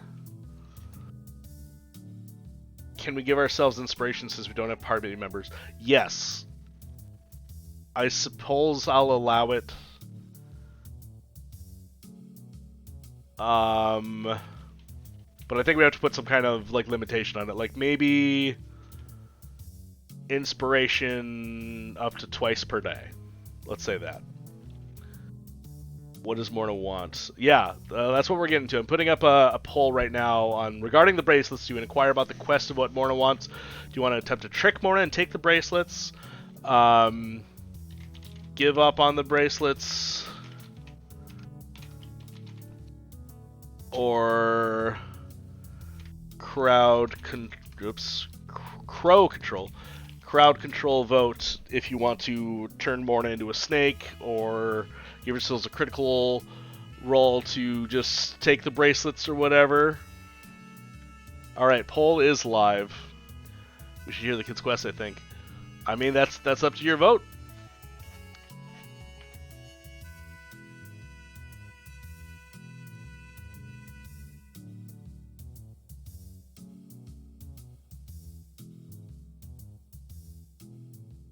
Yeah, I think Teach, if you want to give yourselves inspiration, I think you need to call out in chat before I make a roll for it, and then hopefully if I see it in time, we can make sure we put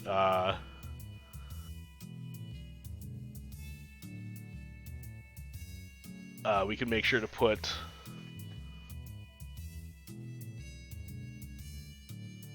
the inspiration with that particular roll in question. Sorry, I'm just trying to come up with a quest for Morna off the top of my head because I didn't plan this. I have notes on where I want the session to go, but this is a detour. Is chat's character a nice person? I mean, it's Rex Lawson, guys. Look at that handsome devil, Rex Lawson. Being a DM, be like, yeah, for sure. I have something in the back of my head, though. I have something in my mind. And hey, we haven't lost any hit points yet, and we also haven't cast any spells either. So it looks like regarding the bracelets, it's pretty much up. So the vote's going to be for inquire about the quest. So Morna says, "All right, I will give you the bracelet if you get me something from the tavern. In the back of the tavern, like back where people aren't normally allowed to go, I may or may not have had something confiscated from me before. It's actually a partner for my little mechanical bird friend here. Well, you'll know it when you see it. It's metal. It's a gadget. You'll recognize my work when you get there. No, I don't want booze or anything to drink. I just want my gadget back. Someone, one of the owners of the tavern confiscated it from me, and if you can get me that back, I will give you my bracelet, and we'll have an equal exchange. So accepting this quest, I'm assuming you're accepting. I don't think anybody, like, you know what, let's put it up to a vote. Let's do accept Morna's quest. Yes, no.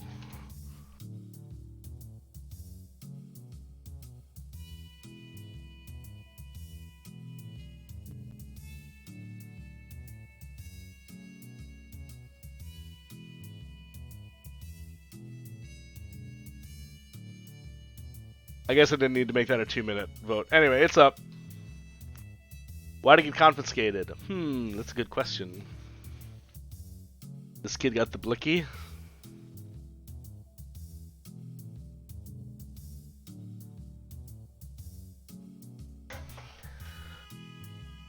Alright, I need to drink something. It's hot in here.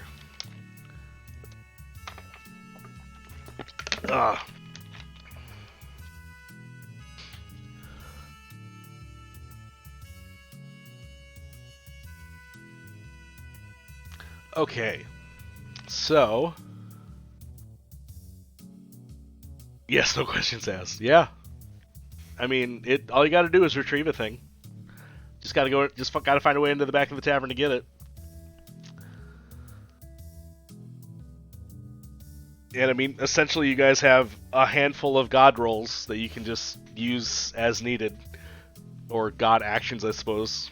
I'm naming an NPC in my next campaign. Yes, Schnorp, you're totally welcome. I have dozens. Can't be too hard to. Yeah, I mean, we just got to go to the tavern and see what's going on. That's not me rolling in the background. I just knocked over my dice. Okay, so it looks like we're going to accept Morna's quest. So I suppose let's just go to the tavern. Do we have to tell you before the roll if we want to use a god roll? Yeah, I mean, I'll also put I'll also put in some of the options in the voting options if you want to use like a crowd control vote to see if you want to like change somebody into a monster or something. But yeah, like just spam chat with I want to change things up, or whatever, or however you want to say it. All right, so it looks like we're going on this quest. So we say farewell to Morna as we leave the blacksmith junkyard area, and we head over to the tavern.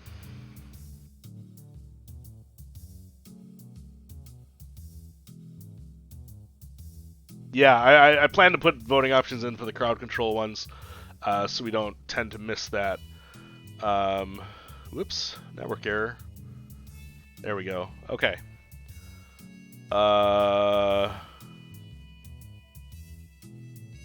So we've accepted that. Oh, I was gonna look for a different song.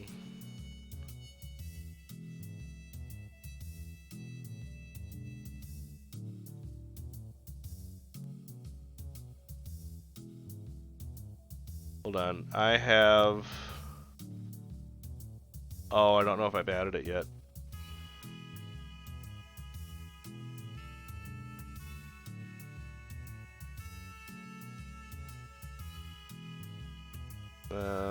No. No, I don't like that one. Let's stick with Lazy Town Jazz for now. Okay. Sorry, everybody. Trying to look for songs. Show tune distraction. Big dance number. We just sneak into the back.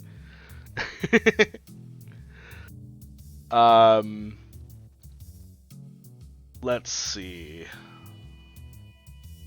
I gotta figure out. Okay, sorry, I'm trying to get back on what I wanted to do. So we head over to the Swallow's Tail in town. We are a bard. Yes, we are Rex Lawson.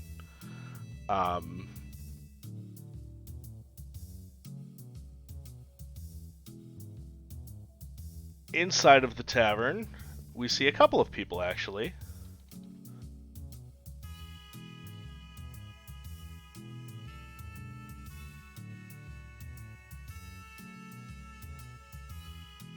Whoops. Ignore that. I always keep pressing the wrong thing.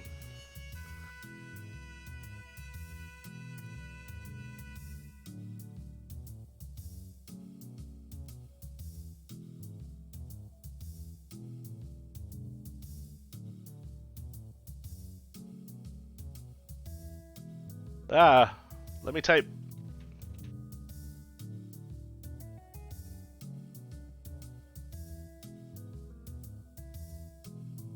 How do we spell her name again?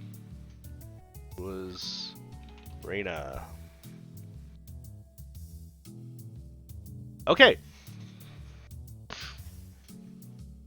Yes, we can also change characters. That is one of the crowd control options we can do. At any point, you guys can say, I want to change character, and we can just jump back into the character creation and swap them out. That is one of the options we could do. So walking into the tavern, you see three people standing behind the bar. There's a couple of other people in here talking and chilling out. Hold on, let me go down to my bar notes.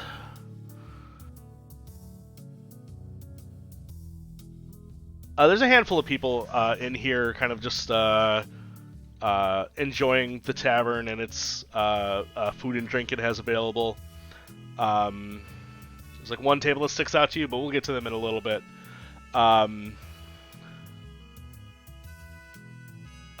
You see these three people standing behind the bar, though, and they are kind of having a somewhat heated discussion, kind of a little quiet, though. Like they're trying to like not be overheard by everybody else.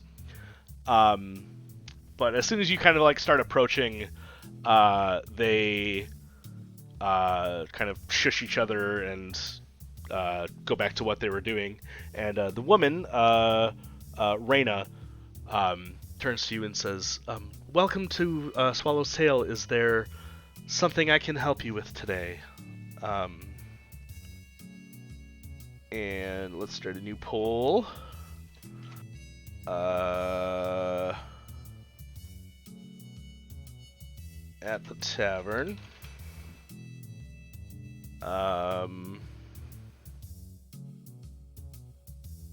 Ask about Reyna. Ask about Rand. Ask about Reese. Ask about patrons. And ask about town. Alright, starting the poll for what you want to do at the tavern and interact with people. So poll is up if you want to ask about Reyna, Rand, Reese, or the patrons here at the bar, or ask about the town. See, Reyna's name is cut off just a tad. Try to move everybody over a little bit. Maybe I'll do this so it's a little better. There we go. So far it sounds like we want to ask about the patrons in town, or ask about Reyna herself. The two men have kind of gone back to like cleaning the bar, cleaning the glasses. One of them is like looking through the books and kind of like writing down finances and stuff. Rand is the one going through the books, and Reese is kind of cleaning up the bar and the glasses. We could try to convince them that the kids stole the item from us. Yeah, I mean, if we want to, I can put an option for if we want to inquire more about Morna's object or whatnot in the next round of voting. So far, it seems like you guys want to ask more about Reyna herself.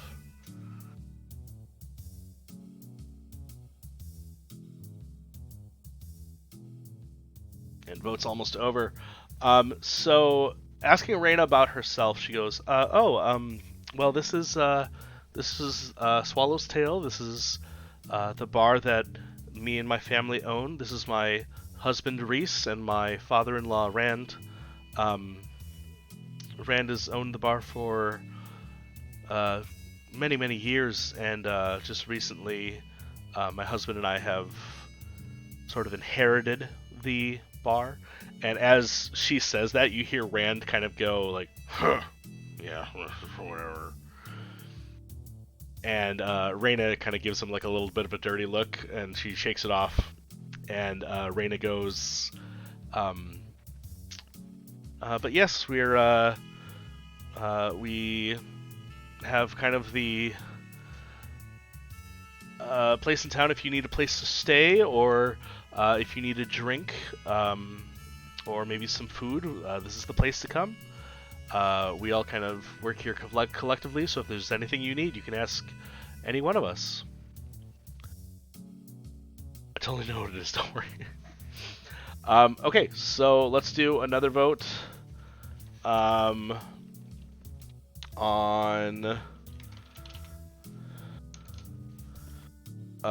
inquire about Morna's quest. Now,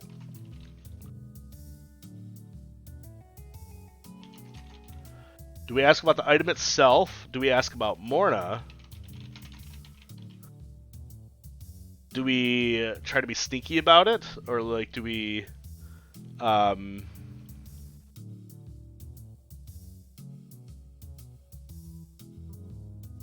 don't know how to spell nonchalantly. Not off the top of my head. Uh...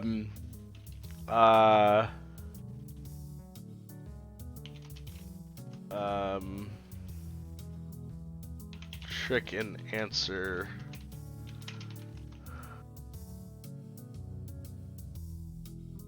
Try to be tricky. Sneak in the back. Crowd control. Vote. Alright, new poll up for what we want to do next. Stay here until night and sneak around. I mean, you'd have to roll a pretty good stealth check to try to stay here after bar close. Which, you know, we're quite a fair distance from that because it's still daytime. At this point, I want to say it's probably around 3 or 4 in the afternoon. So it's still going to be a little bit till it's dark out.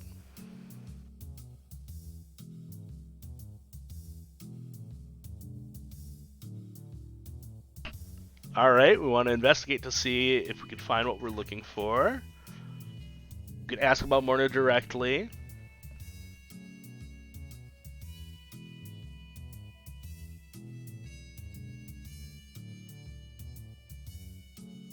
The try to be tricky, I was kind of insinuating that it was going to be kind of like you try to like really slyly ask about the item in question, but not so much that they're necessarily going to catch on to it, you know?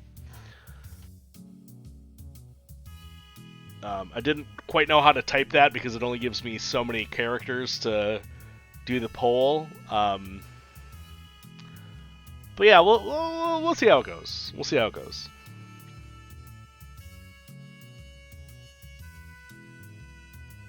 Ooh, looks like we got a tie for ask about Morna or go to sneak in the back.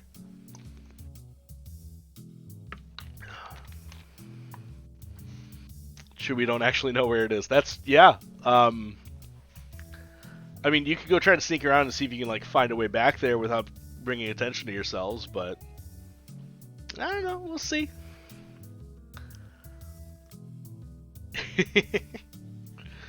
Ooh, and a third vote for ask about Morna at the last minute. Okay. So you start to inquire about Morna specifically by name, and as soon as you bring up Morna's name, Rand goes, "That little troublemaker. They were up in here just last week, causing a ruckus, and I took away whatever toy they had. Good riddance." And Rand, after saying that, kind of closes their little finances book and just kind of storms off into the back room. And Reese comes over and says, "Sorry about my father. He is, he stole from the child. Sorry about my father. He is often a little temperamental.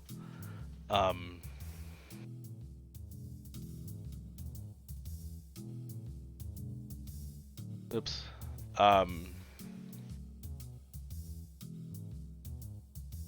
Why in particular are you asking about Morna? Has something happened?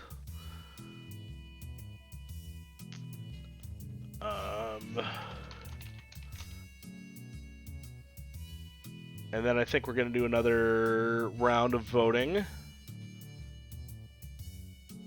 Ask for the stolen item. Demand the stolen item.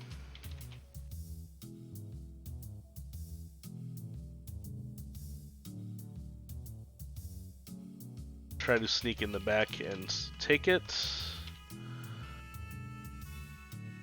Um,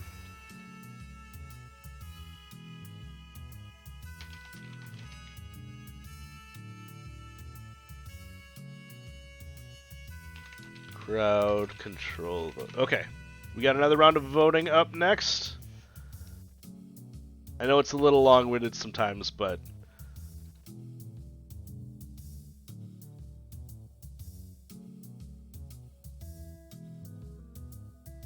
Okay, so we can ask for the stolen item, demand the stolen demand to get the stolen item, try to sneak in the back and get it for ourselves without being caught, or we can talk to the other bar patrons, or we could try to do a crowd control if we want to force a win for ourselves, cause Ruckus to get something taken away from us and see where it goes. That's another option, Handsome. That's something we can do as well. So far, a lot of the votes looks like you just want to ask Reese and Reyna for the item back. I did take like a good several hours to come up with at least a handful of bullet points for all the characters, kind of not necessarily backstories, but stuff going on before you arrived in town. Maybe they'll just give it to us. I mean, I think if we're wanting to just, like, ask for the item back, I think I'll probably have you roll Persuasion and see if you can get them to just give it to you. But we'll see how this vote ends. We still have a couple seconds if you want to cast your vote. There's still several other options. We can ask for the stolen item, demand the stolen item back, try to sneak in the back, talk to the other bar patrons, or do a crowd control vote. So far, Rex Lawson, the Bard, has been doing all right for us, aside from a couple of really bad rolls, but we kind of nixed those at one point.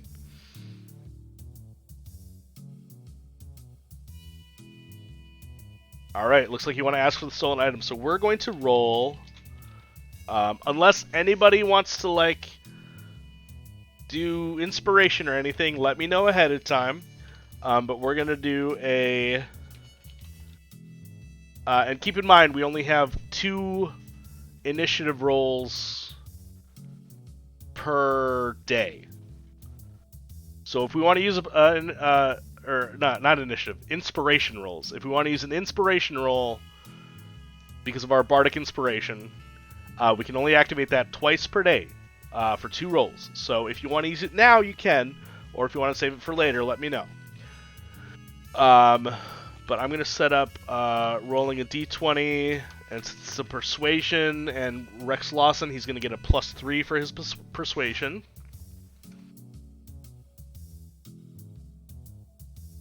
And I keep activating my stupid little characters in the back. But that's alright.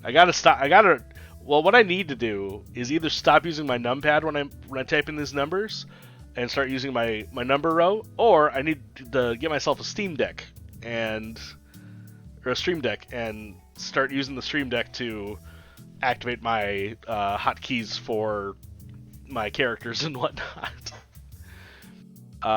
So let's go ahead and roll that persuasion roll, 1d20 +3. And okay, middle of the road, 7 + 3 is going to get us a 10. And I think after that, Reese is probably going to go, well, I don't know about that. I think it's best we teach the child a lesson. They were kind of disrupting some of our patrons here at the time, and we don't want to just kind of shove it off as meaningless, per se. We want to... we want to teach the lesson that you have to respect others and, you know, treat others nicely in an establishment like ours, especially in a town as small as this.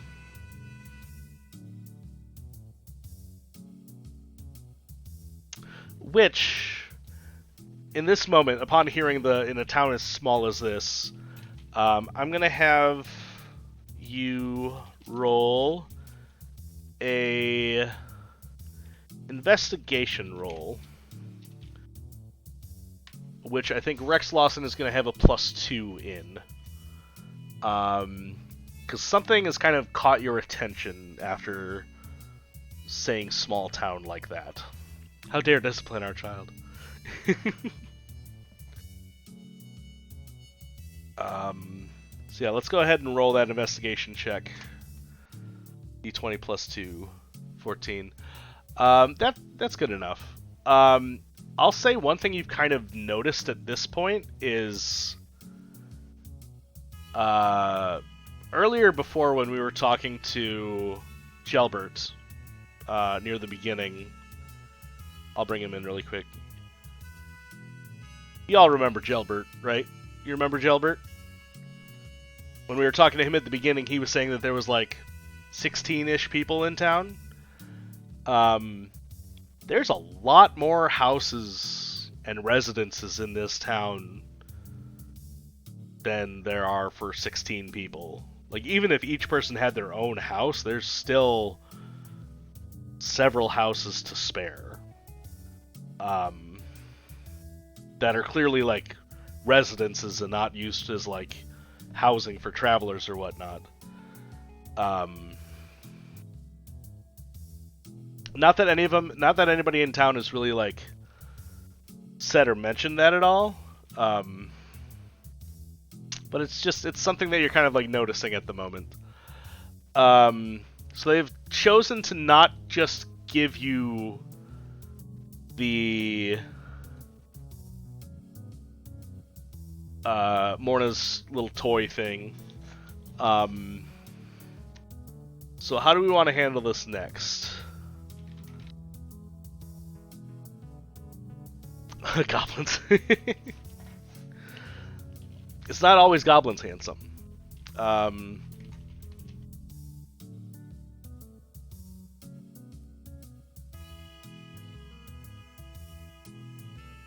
So what do we want to do now? Ask about the extra houses. Be forceful about Morna. No. Sneak in back. Cause distraction.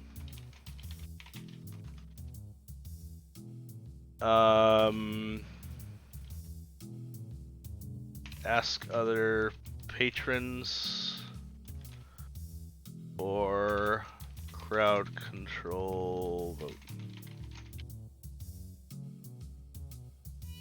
All right, new poll up. So you can ask about the extra houses in town, why there's far less people than there are houses. You can try to sneak in the back and steal the item for yourselves. You can cause a distraction, and hopefully that'll help you get back there too. You can ask about other patrons, you can ask other patrons in the bar, because there are still 2 other people here that we haven't met yet, that are sitting at another table. Or we could do a crowd control vote and kind of force something crazy to happen. So far, it seems like you're all interested in the little nugget I dropped about the not being enough people in town. But we'll see how this plays out.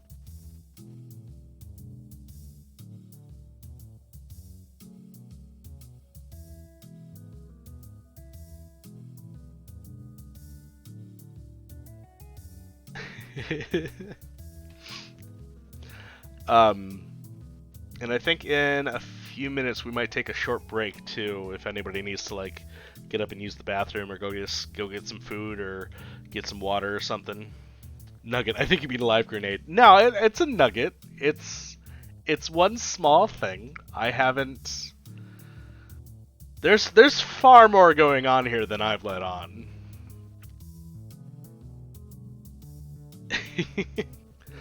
I tend, as a DM, I tend to leave nuggets. I never really leave bombshells for people unless it's like in the moment actually happening in front of them. Then I'll leave some bombshells, but for the most part I tend to leave little nuggets and see who picks up on them.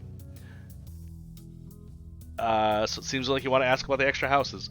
So you ask Reese, like,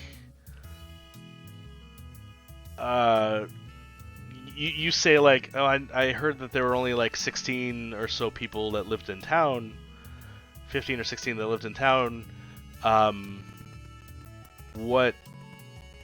Why do you have so many more buildings and houses than you have people? And Reese kind of looks a little inquisitive, raising an eyebrow, and then he turns to Reyna and goes, "Huh, I don't know. It's always felt like that's how it's been.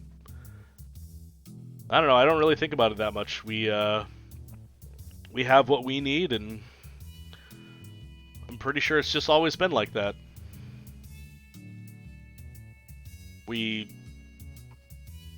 Everything feels fine. Nothing feels out of place with that." And Reyna, as Reese kind of turns and talks to Reyna just kind of like nods, like, yeah, that's it. I'm pretty sure that's how it's always been. Fuck False Hydra. Why is everybody going for False Hydra right away? You want to see if he's lying. All right, Zorch or Handsome, do we want to roll an insight check then? Here, I'll put up a quick 1-minute poll.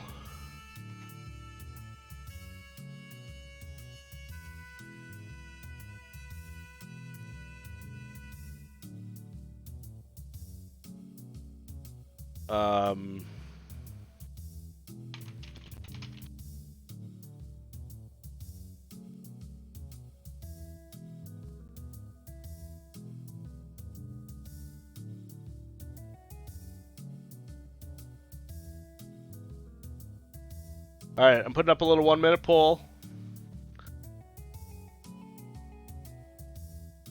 Oh wait, let me do it again. Hold on.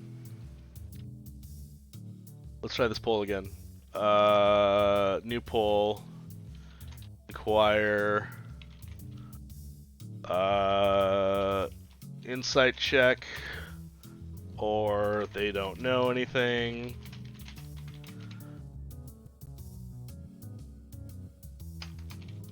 Or ask someone else, or crowd control vote in case there's something crazy you guys want to do. Alright, 1-minute vote up, guys. Go ahead and tell me what you want to do in this situation.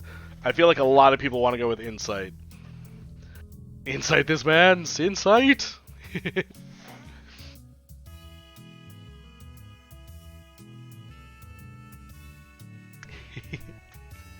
And for those, if you're not familiar with D&D 5th edition, insight is essentially trying to determine people's intentions through like body language, tone of their voice, if they're making like any weird facial expressions, or like their eyes twitching, or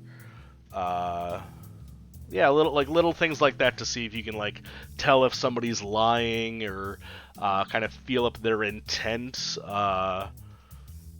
reading body language and all that kind of stuff.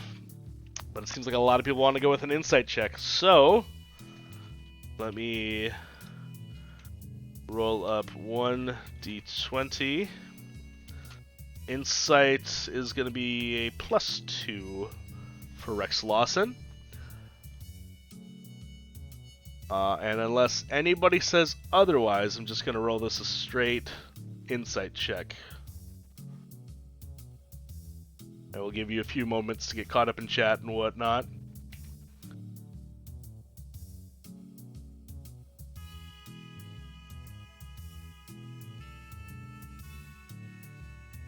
Alright, let's see how this roll goes. Ooh, it's a 3. So a 3 plus 2 is only going to give us a 5 to figure out insight. Do we want to use one of our crowd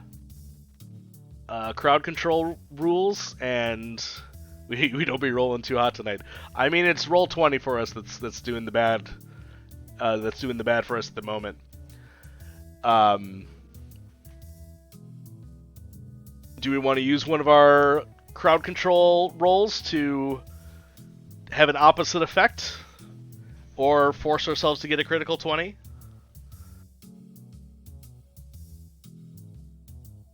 How are we feeling about that? Or do we just want to take the 3 and go with it? Save our things for later. Ansem wants to use a crowd control one. Johnny wants to use a crowd control one.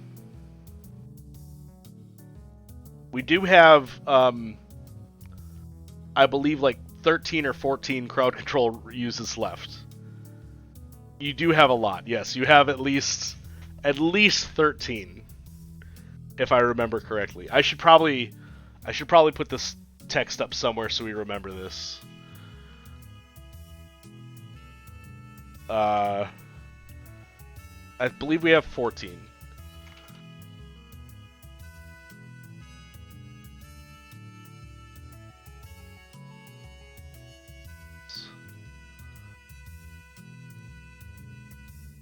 Okay, so we have 14 crowd controls remaining.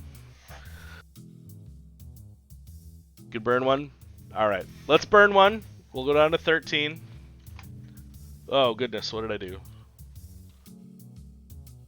Got it, fixed it, we're good. Everything's fine, don't worry about it.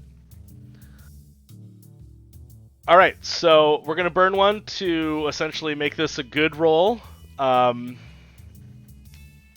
So that means that your insight, you're kind of reading the body language of Reese and Reyna as they're kind of chatting over this whole, there's too many houses and not enough people for those houses, and they seem slightly confused, but at the same time, they seem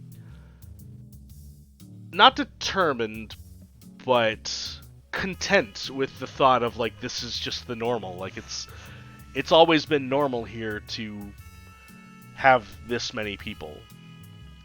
Like, nothing seems out of the ordinary for them on that. They seem pretty genuine in that.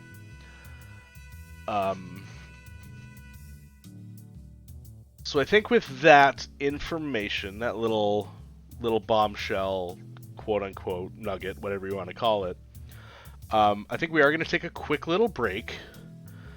Little 5-10 minute break, whatever it needs to be. And for those of you that need to run to the bathroom, or go get something to eat, go get something to drink, do what you need to do to take care of yourselves. Thank you, Johnny, for the hydrate. I will do that right now.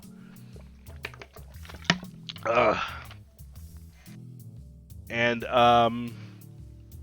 yeah, do what you need to do to take care of yourself. We'll be back in about 5-ish minutes or so. So stay right here, and we'll keep going with this campaign, and we'll see how it goes and where it goes, and we'll have some more fun with it. Yes, something is definitely fishy, and we'll have to find out more about that in a little bit. But for now, we're going to go take a little break. You guys enjoy. I'll be back in a little bit.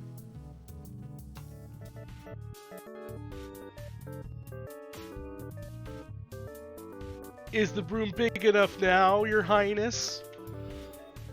Can I put someone here? I forgot to mute this. Hold on. I had to delete it to make the room bigger. It's all your fault, Dad. Housing suitable, finally. And then you move in here. Thank you. Okay, now we have a full ship. A while yet, so what are those? What are those? Oh my gosh, you rub their bellies. And you get bubbles? Give me your bellies.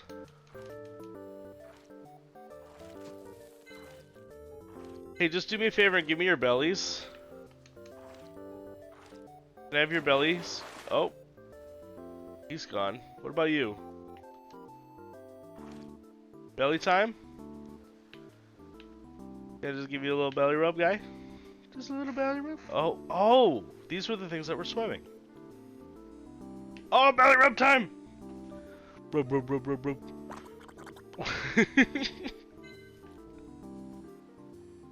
How is this game so frickin' cute? Ugh. You look tired too. Rubrum looks like he needs rest as well. Okay. Don't scold Rubrum too much. Yeah, okay. Get some rest. Don't tell me how to take care of my own grandchild. Who's a fox and I'm a sheep person? That seems a little suspicious, genetically speaking. I'm assuming he's adopted. Learn how to use the witch's catalog. Would you like to hear it? Yeah. Yes, please explain. Every morning a witch's catalog employee will come. In this case, it'll be me. I'm planning to be here from 8 a.m. to 6 p.m. You can just purchase the items you need from me during that time. We do not accept gold coins and only accept Luna coins. I love the belly rubs though. Oh my gosh. I will give you guys belly rubs for days. One of you can come move into my house if you really want to. I wouldn't mind. Shut up, bird. Build a main mast here.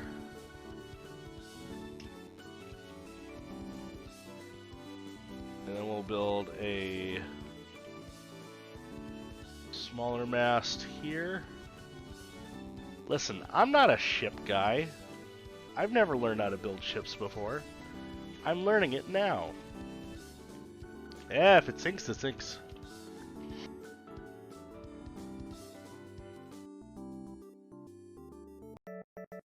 Why? Why is my opacity just never up where it needs to be? Hold on, I gotta delete. Fucking ghost tree. You guys see this? You see ghost tree over here? You see the ghost tree? Should we have the ghost tree be a secret? Megan, look away. Guys, should we have ghost tree be a secret? What do you think of ghost tree? Where should I put ghost tree? Should I like leave it up here on the coast and then when people are like, is that a tree? I can't tell. I'm just like, oh, this is a ghost tree.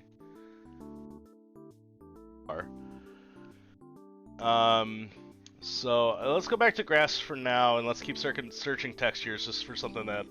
I mean, if I have to go with just like a straight gray, I will. Pavement! Hey, there we go! That's more like what I'm looking for.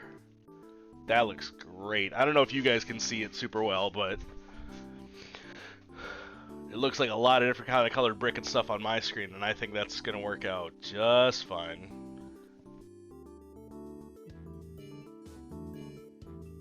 I mean, ultimately, I came over here because I wanted to do fishing, and whew, does it show how chaotic my brain can be when I have a task and I just completely ignore it because I come up with another task.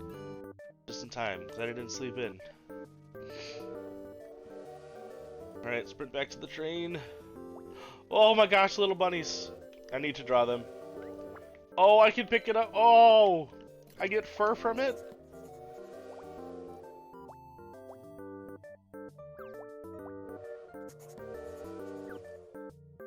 I don't know if I got to draw it or not.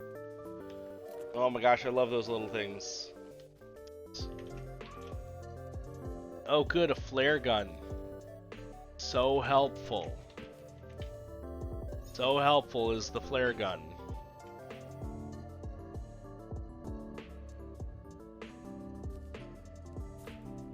Honestly, I don't know if I've ever equipped a flare gun in this game ever before. Because it's so useful, and I'm intimidated on using it? No, it's trash.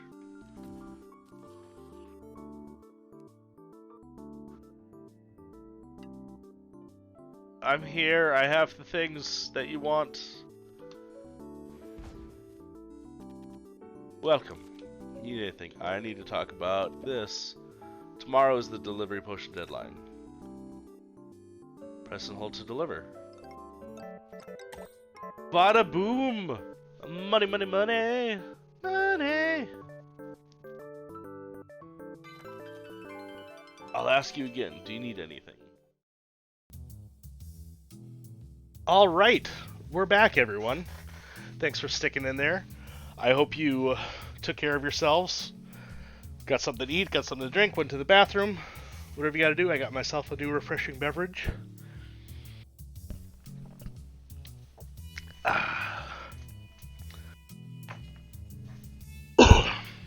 Excuse me.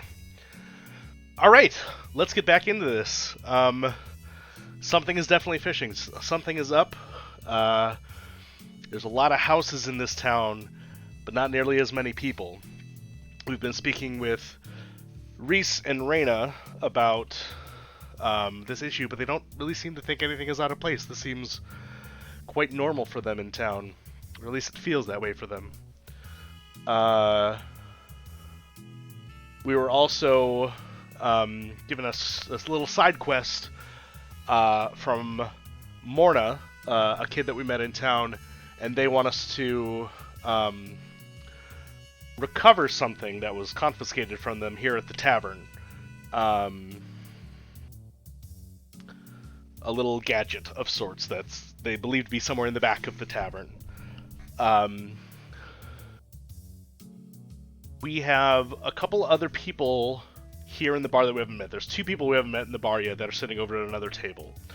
And I think what we're going to do is we're going to set up a new poll really quick of what do we want to do. Do we want to ask or talk to other patrons?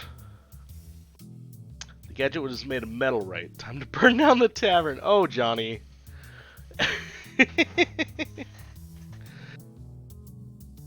So quick to violence you are, Johnny. Talk to other patrons. Cast a spell, maybe.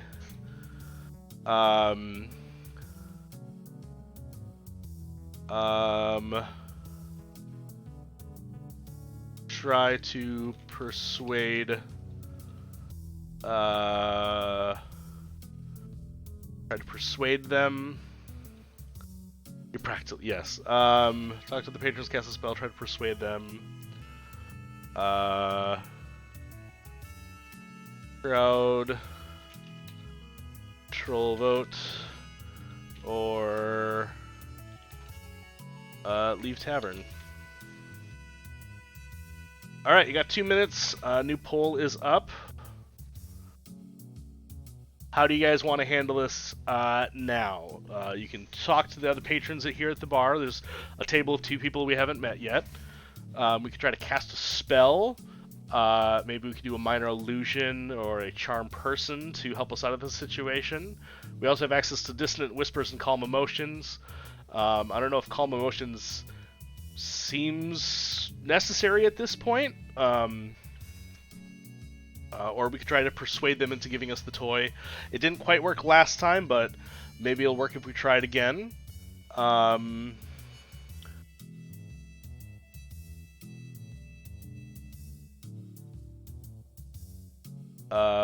We did try to talk to them about the weirdness of the town and why it seems like there's not enough people for the amount of houses in town. But they, again, seemed like it could work if we make it work, chat.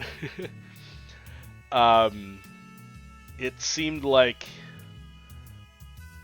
they just didn't really take a notice to it, like it's normal for them in some way, or they just don't really think about it, and they just kind of dismissed it over. I mean, they weren't necessarily dismissive of it. They were a little curious, but they didn't seem that out of place with it to want to do anything about it. Refreshing beverage. So far, we have 1 vote for cast a spell, 2 votes for try to persuade them. I don't know, you have a few seconds left if you want to try to cast your vote as well. But maybe we could take care of this Morna quest very quickly and get her little handcuff gadget that she promised us if we could bring back her other thing. Try to persuade them. Alright. We will attempt to roll a persuasion roll which I believe gets us a +3. Because we are Rex Lawson the Bard. So let's go ahead and roll that real quick. See what we get. Hey!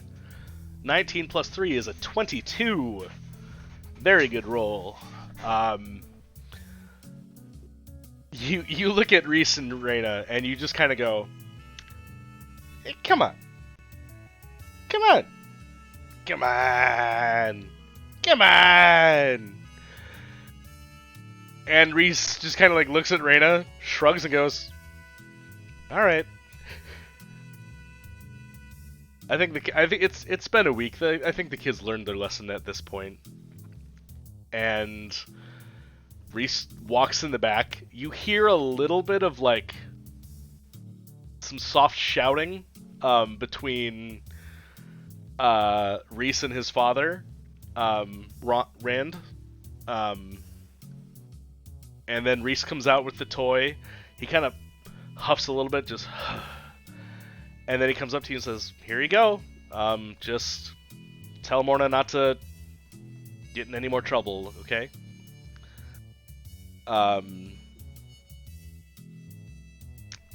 Kiddo's been having a hard time since Dad died. That was 4 years ago. What say we give them a talking to about being respectful to other people? Hey, come on! It works every time. Rex is using the royal we. Like, the royal we is in chat, I suppose. Take the toy and dab. Yeah, it turned out pretty easy when you roll, like, 22s. Like, yeah, you just kind of get what you want, huh? So, let's bring up our inventory real quick. We now have Morna's gadget. Quest item.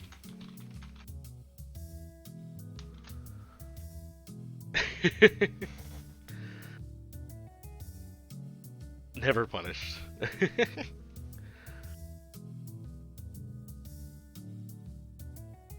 That's true. Is there a button on the gadget? The gadget itself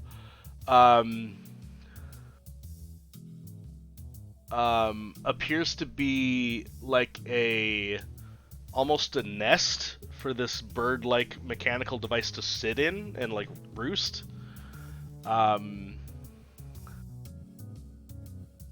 And yeah, you now have the gadget. There doesn't appear to be like a button or anything that you can like physically interact with. No eggs. It just kind of looks like a nest. But now let's start a new poll. What do now? Go to other table. Because like I said, there's still 2 people we haven't met there yet. If you're interested in meeting other people, that is. Go back to Morna.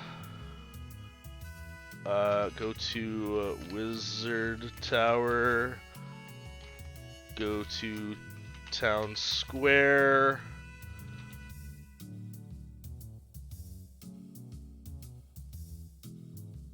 Oh, yeah, I can do a quick investigation check for you. Hold on.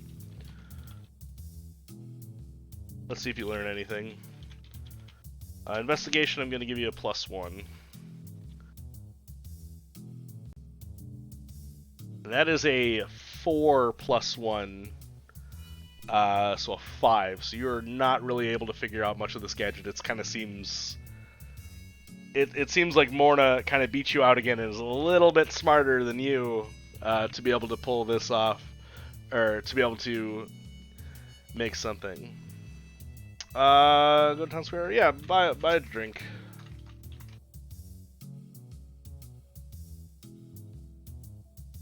This fucking kid. Yeah, this fucking kid that is constantly, like, outrolling you.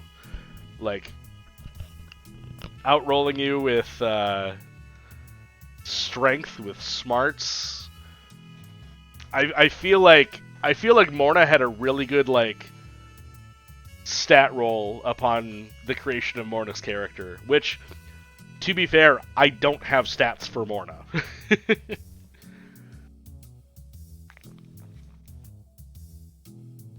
I didn't give any of these NPCs like specific stats and stuff.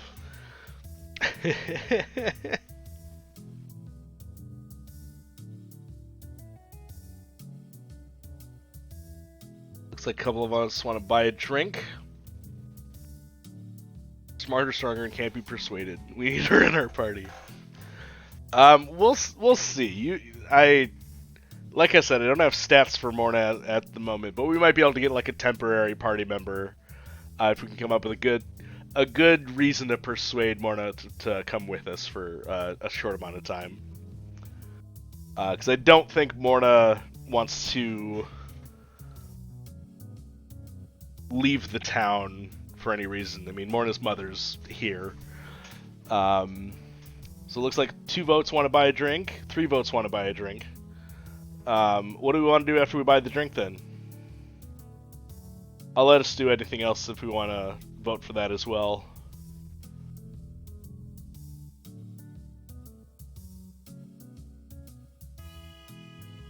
One of us wants to go back to Morna, turn in our quest. This reminds me of the time a random commoner nat 20 in our 10th level sorcerer's hold person. Dang, son. Like, talk to people and socialize. All right. So we'll buy a drink. We'll go back to Morna, and then do we want to buy a drink and then go talk to people at the table and then go back to Morna? Is that how we want to handle it? I heard him. Just for a commoner rolling 1 nat 20.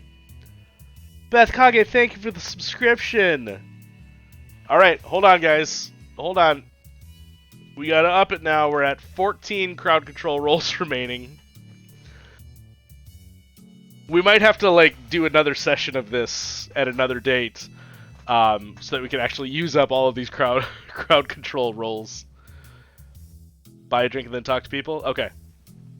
Alright, so you go up to Reese before you walk away and say you'll take a pint of whatever they've got on tap, and they... Chat campaign pod, yeah. Hey, let's turn this... if you guys keep the crowd control rolls coming... and keep this campaign funded, we'll turn this into like a 3-year campaign. Like maybe like a once a month, we just do crowd control DD chat campaign where chat's our only character in the entire party. Swallow the bet. Oh no. Johnny, you already did 10 subs. You're good, bro. You're good. And now Beth Kage's come in with one as well. So like we're set. We have 14. Count them. 14 crowd controls remaining. So anyway, we grab our drink. We say farewell to Reese and Reyna. And we go sit down at the table that has the other people in this bar, the new characters we haven't met yet. Let's be done with 3 years. Oh man, character has all of chat in their head. Poor thing won't stand a chance. I can just imagine them just walking around, just saying like meme jokes and stuff, just randomly in their head, and then like twitching every so often. Oh man, wait till you guys find out this guy's name. I went nuts with this name. Okay, so we have this elf character, and we have a human sitting at this table. I'm going to separate them just a tad. And we're going to copy and paste. We're going to do this guy's name first. Vilas, where'd you go? Paranthial? Yes. Get ready for a name. Get ready for a name. Kill John Lennon. So randomly change your personality and appearance? Absolutely. Like yeah, we can literally just choose a different character to be. But anyway, so let's all meet Vilas Parentheal and his friend Paul Rapan Durana.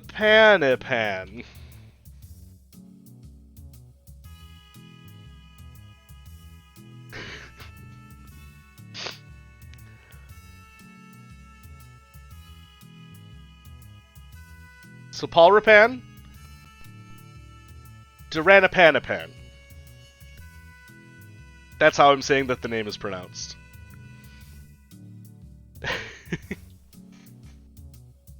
Anyway, so you take your drink and your newly acquired gadget, and you sit near this table that has these two gentlemen. I'm intrigued by these names, right? Which one? Can I guess which one you're intrigued by?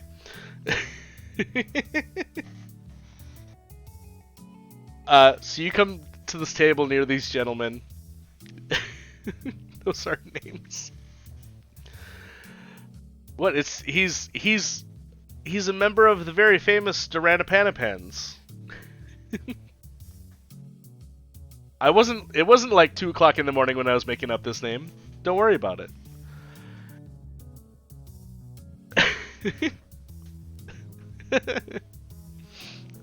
I don't know why I read that as moinkers.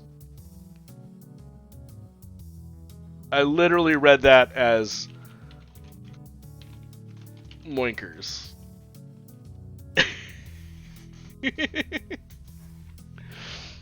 Monikers. Yes, monikers. I'm familiar with the name. Well, I mean, Vilas, that's just his name. He's like a high elf. Moinkers Pog. Moinkers Pog.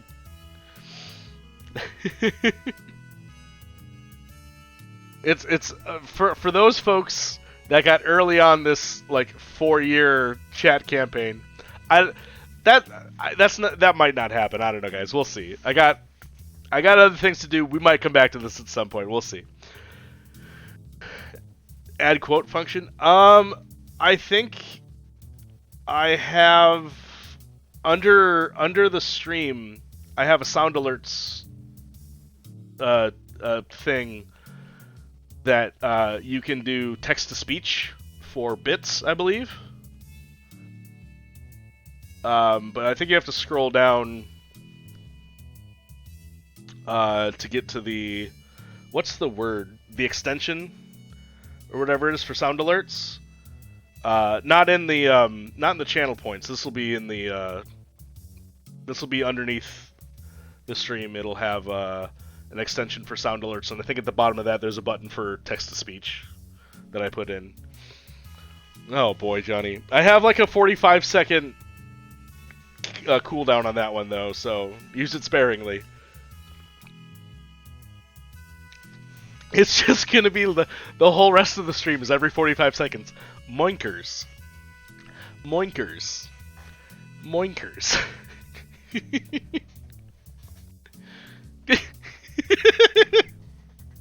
Moinkers unite. Oh my god. Handsome. Oh, Moink crew? Can we do the Moink crew? For everybody that was here tonight is the Moink crew? Oh boy. Anyway, so this is I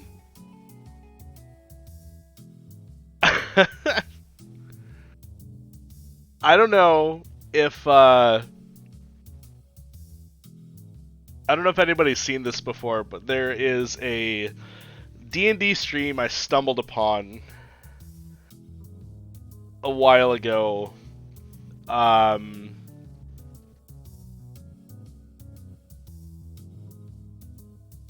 think it's called Perception Studios.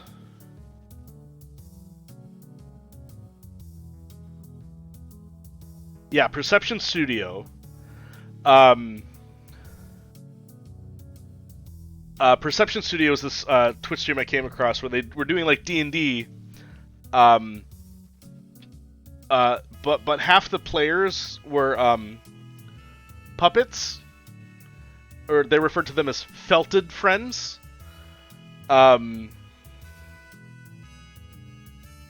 and it was even more chaotic than this stream was. They like it took them a good 10 minutes to like get halfway through a conversation with somebody.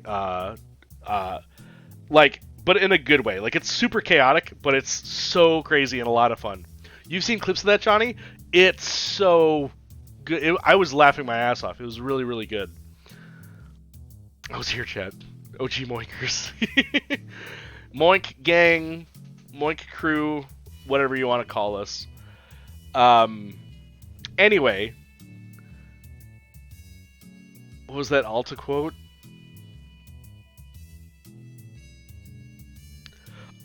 You said Atla? I'm not sure what that is off the top of my head. For some reason I read that as like Alda, like Alan Alda, and I was just thinking like, well, you know, the funny thing about D&D is they got some real funny jokes in that you can make about moinkers and whatnot. Yeah, you know. I just can't picture Alan Alda playing D&D though. Avatar? And then the Fire Nation attacked? Anyway, let's get back to D&D, guys. The quenchiest? Oh god, okay. Let's get back to D&D since we like sat at this table and then got really distracted for like 10 minutes. So we sit down at the table near Palrapan and Vilas. Upon your approach, equals Avatar. I do hope you forever remember Moinkers. I hope I remember it too. My memory's not super great, but I really hope I remember it for a long time. See, what you gotta do, Johnny, once per stream, jump in, do a speech to text, and just type out Moinkers for me, and I'll remember it. That's your goal until the end of time. And actually,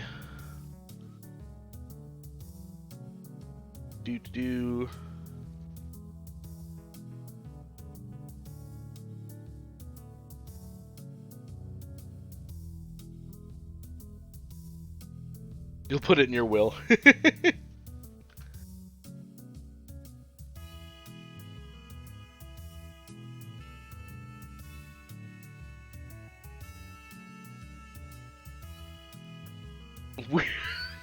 We'll moink ya. Oh gosh, it's family tradition. Okay, anyway, you sit down in the tavern next to Palrapan and Vilas, and they seem to kind of like hush their conversation as you approach. They are like they were speaking to each other in kind of hushed tones, and suddenly they get quiet, and they kind of like look over at you and kind of wait to see what you're going to do. So we're going to set up a new poll.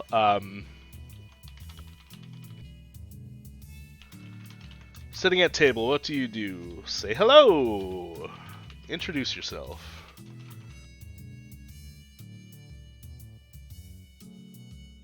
Introduction. Ask what they're doing. Ender 7.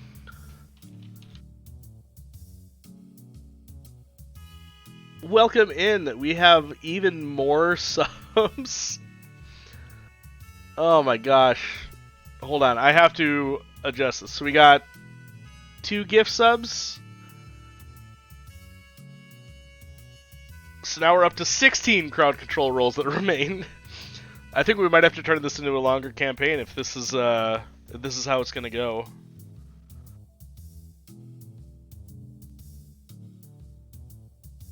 So anyway, so we're sitting at the table with Palrapan and Vilas. Also welcome in Ender 7. Thank you for the subs. Johnny's doing posture, or Johnny's doing hydrate. Streamy's doing posture check. Check the posture. Take a drink of what is, of course, water. Ask what they're talking about.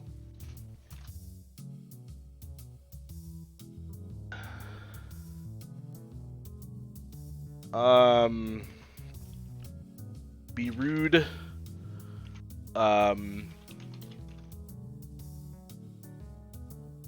Tell a joke. Or let's do a crowd control vote.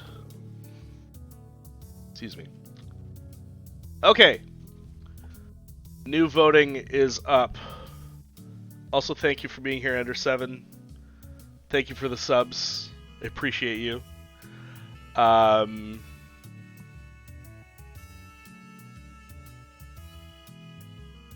you do a second hydrate? No. Okay, so voting is up. Looks like we want to either... there's one vote for tell a joke, and there's one vote for ask what they're talking about.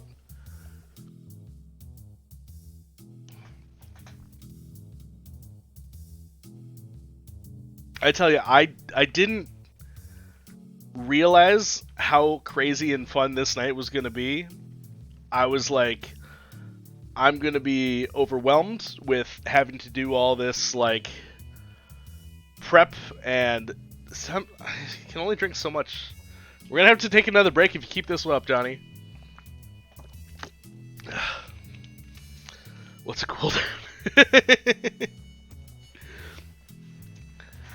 Well, I might have to start upgrading those cooldowns if you keep this up.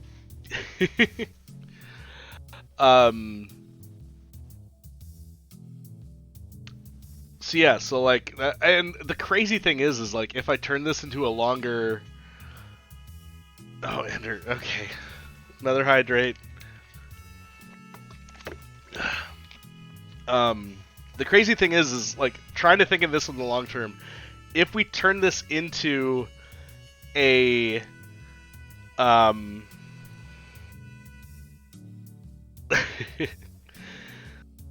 if we turn this into like a longer campaign or whatnot, there's going to be so many people along the way, it's going to have no idea what happened in the earlier sessions. Like, especially with all the chaos and stuff that happens in this so far. I mean, how do I take all of what happened tonight and, like, try to condense it down into, like, a single tellable story? It's going to be a lot of editing with that. Okay, so you want to tell a joke. Chat, give me your best joke that you want to tell Palrapan and Vilas as you sit down next to them across the table. Whoever wants to write out a joke, we'll choose the best one and then we'll go with that.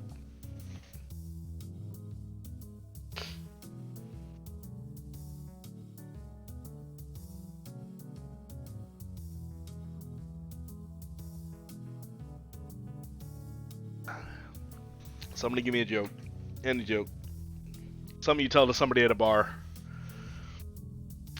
But, like, not a creepy, weird bar. What do you get when you cross a joke in a rhetorical question? I don't know, Beef Puff, what?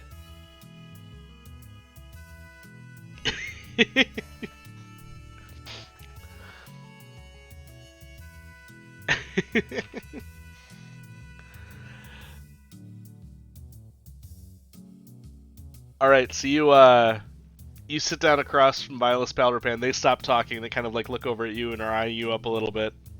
I'm not funny enough for this. What kind of noise does a witch's vehicle make? Broom, broom.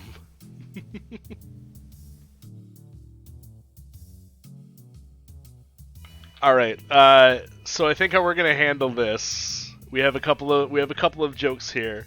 I'm gonna have us roll performance, which as a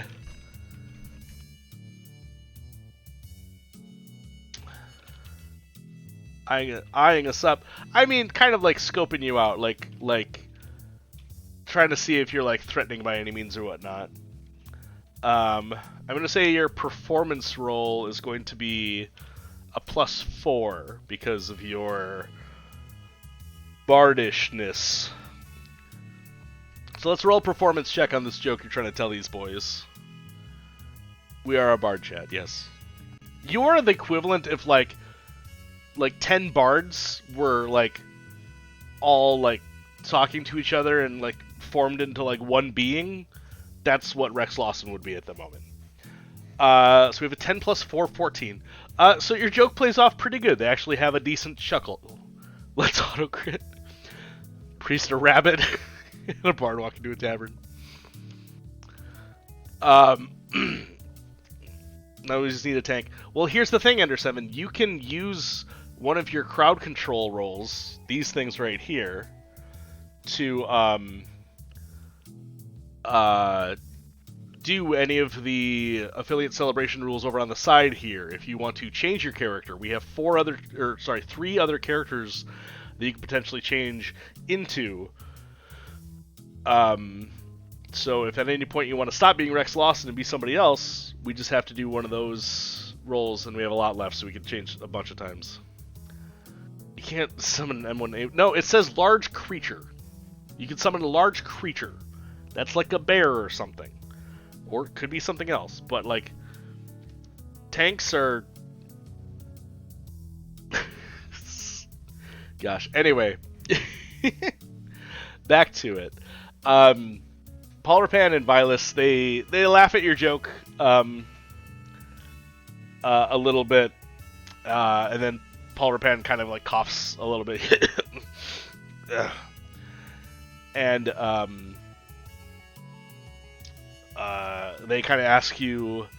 Vilas says, "I haven't seen you around town before. You must be new around here." Paul Rapan goes, "Yeah, you must be a traveler of some kind, huh? Well, we're,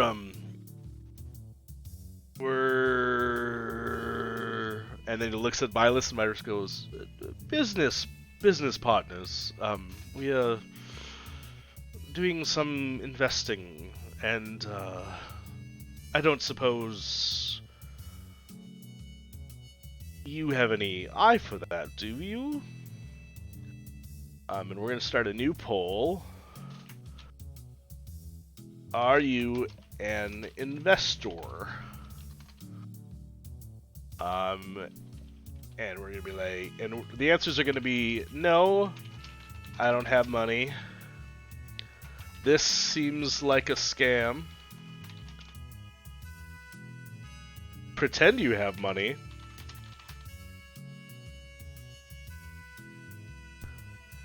Our moinkered friend need a cough drop. Oh god, it's Bitcoin. No, I don't have money. This seems like a scam. Pretend you have money.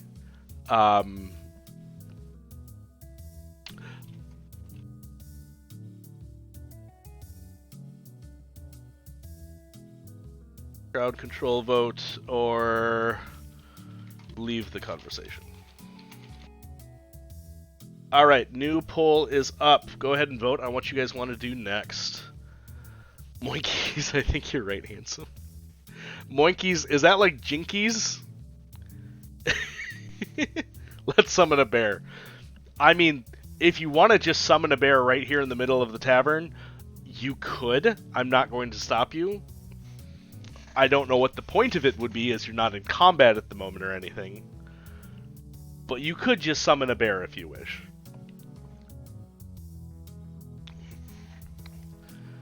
Moinkies isn't Jinkies.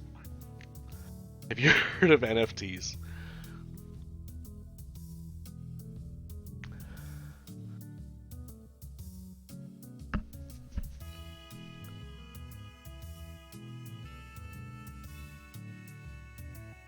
Oh my gosh.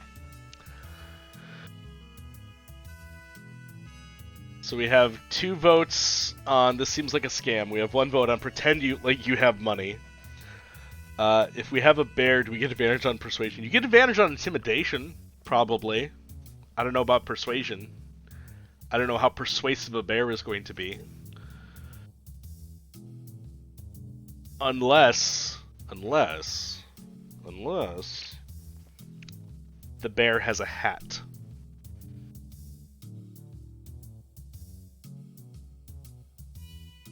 If the bear has a hat, then I could potentially see for the unicycle. I never said anything about a unicycle. I think we're going too far with the unicycle. And it doesn't have to be like a little party hat or like a clown hat. Like a respectful... what kind of hat am I thinking of?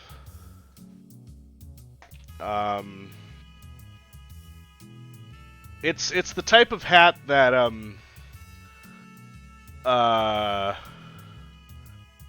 no, he has a point. So there's receipt you buy for a painting that you can't hold or see is totally real.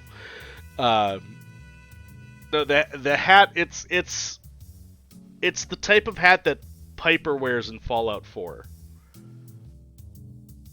I forget what the name of that kind of hat is. It's a Honey Heist reference. No, not necessarily. But you can trade the receipt for a ton of profit with other people that want that painting. But they don't get the painting, they just get the receipt. Bowler hat. I don't think it's a bowler. Although a bear with a bowler does look kind of cute. So I'll give you advantage on persuasion if the bear has a bowler.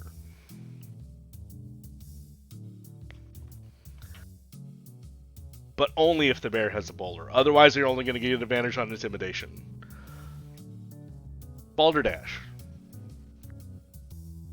If you can teach the bear to say balderdash, which is going to be hard because it's a bear. Do we get to keep the bear? No, the bear disappears in an hour, unfortunately.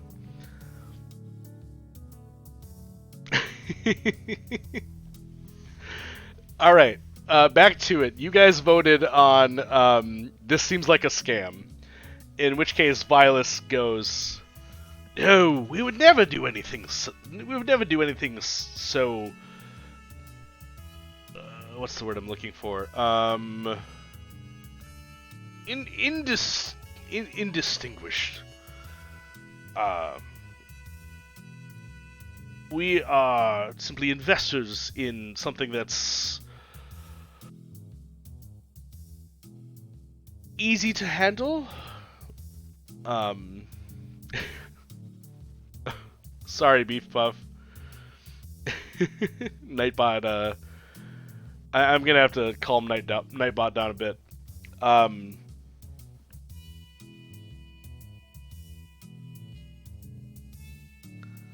Luckily, they're only timed out for 5 seconds.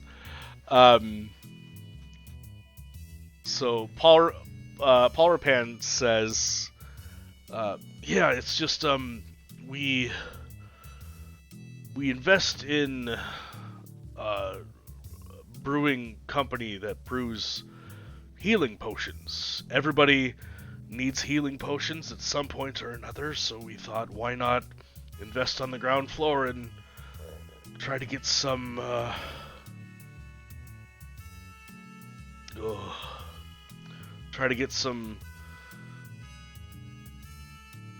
you know, something that's going to be made anyway. Why not just invest in something that's going to keep bringing us money?" Johnny wants to insight.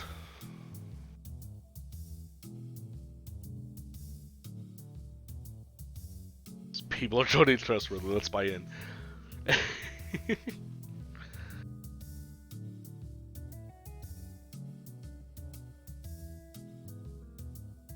Well, alright, let's leave it up. Let's put it up to a vote then. What do?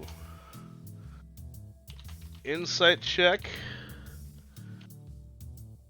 Invest what little money you have.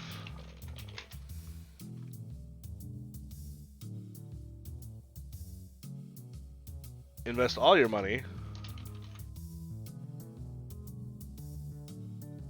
Invest a little money.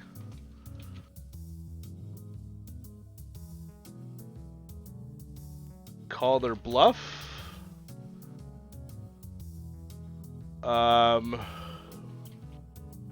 Insult them and walk away. Alright, new poll up for what we want to do next. We can insight check them, see how they're taking it. We can invest all of our money, invest a little money, call their bluff, or insult them and walk. I put a question mark on bluff because we don't know whether or not this is a bluff yet. So, like, take that with a grain of salt. I'm not like... It's not like a mistake by me putting the question mark there. I'm putting it there because you don't know if this is a bluff or not yet, so...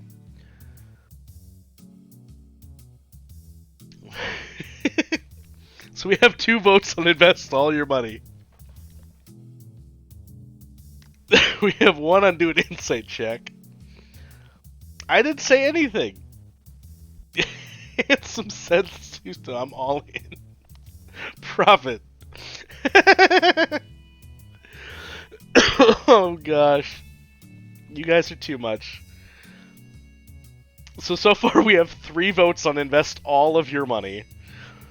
We have 1 on insight check, and we have 1 on insult them and walk away.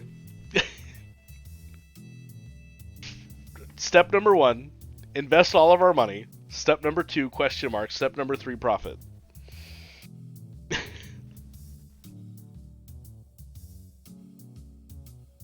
Nothing but good advice from me. Yeah, no problem. Oh, you're sending more commissions in? Excellent, Teach. I can't wait. Oh, gosh, it's hot in here. I might turn the fan back on for a little bit. I apologize if it gets picked up on the mic. Hopefully it's not too bad. Handsome's never led you astray yet. Well, we're about to give them all of our money.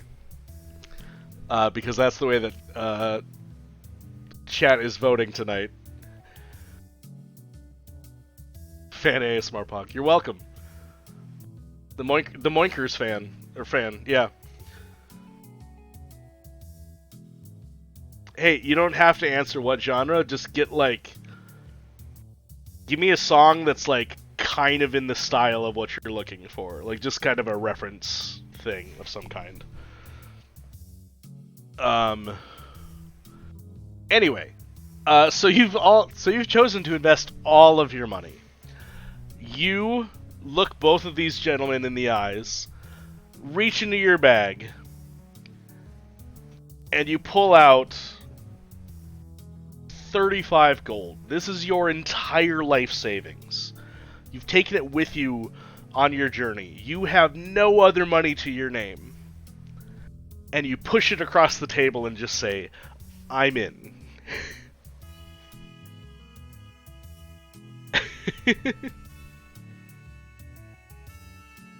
Yeah, that's totally fine, Teach. Whatever you gotta do to get it across. Never allowed doubt to tarnish your lust for money. Let's go. So you hand these gentlemen, you hand these gentlemen 35 gold. Yeah, you took your whole life savings with us because you're an adventurer. You don't really have a home. You don't have a bank that you go back to. And you've chosen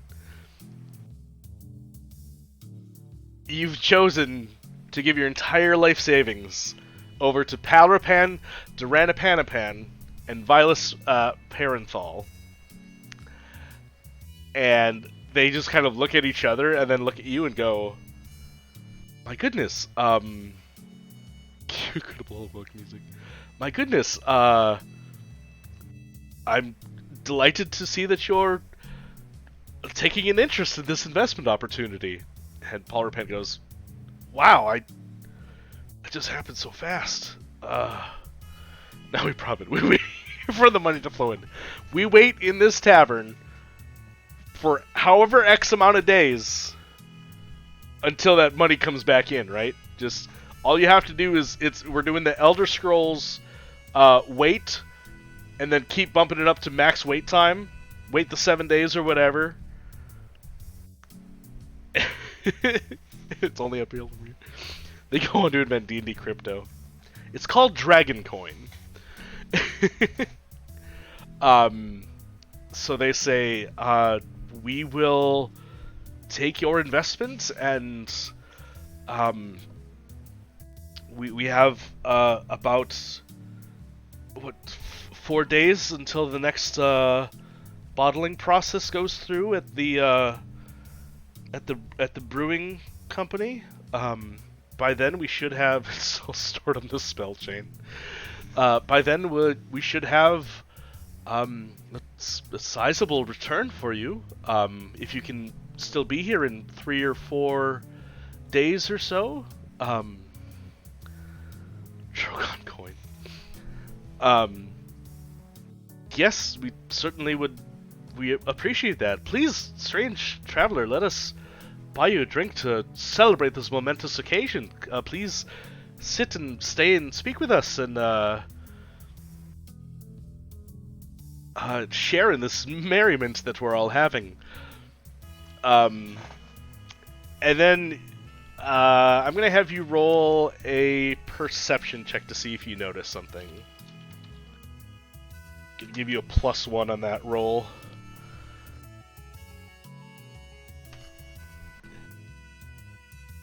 Ooh, okay.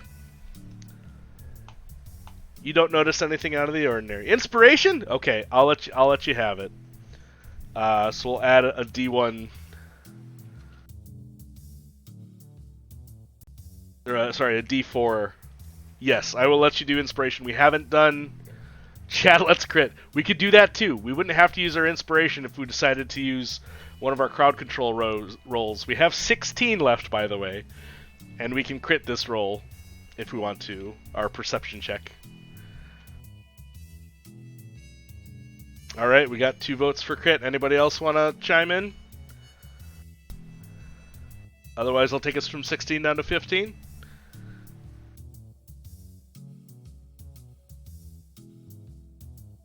D4 won't save that, chat. Alright, let's use it up. So we're going to go ahead and critical on that roll.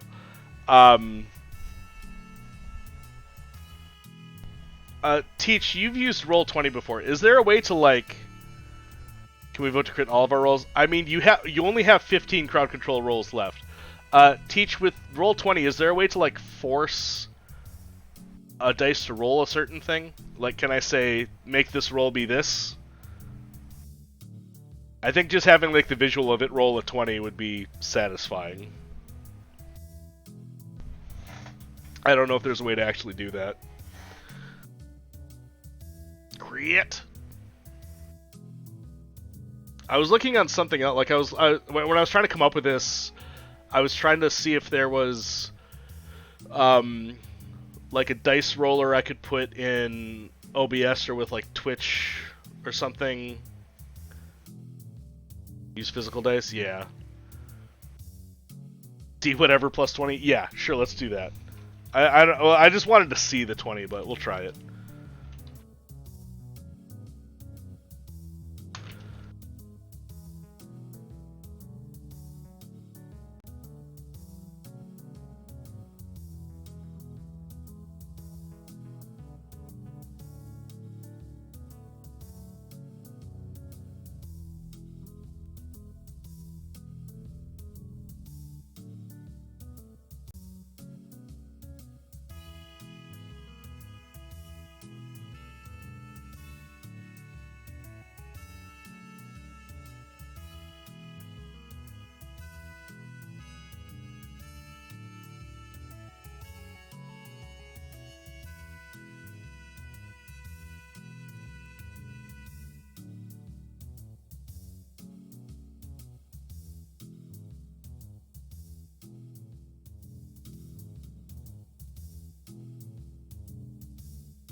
Oh no! Okay, I apologize.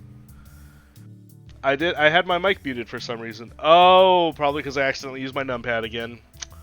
My bad. We should be good now. You should probably be able to hear me down. Use our bear in the hat, Balderdash. Wait, is the bear's name Balderdash? I apologize. I need to get a Stream Deck so I stop using my numpad because I use my numpad for everything. Hi everybody, I'm back. I don't know what you missed. Balderdash. So anyway, what I was saying before, hopefully you didn't miss out on too much. Vilas is calling for celebratory drinks. He kind of waves Reyna to bring you all some more drinks. Paul Rapan, however, through your critical rolled perception check, is looking a little nervous. He's kind of sweating, kind of pulling on his collar a little bit and coughing a little bit more. Yes, they're paying for the drinks because you gave away all of your life savings. You have 0 money on you. But you got a pastry. You have a baked good, you have Morna's Gadget, a half-empty canteen, 20 feet of hemp and rope, and 2 food rations. That's what you got on you. And no money. What if you help them loop in more investors? Are we just gonna turn...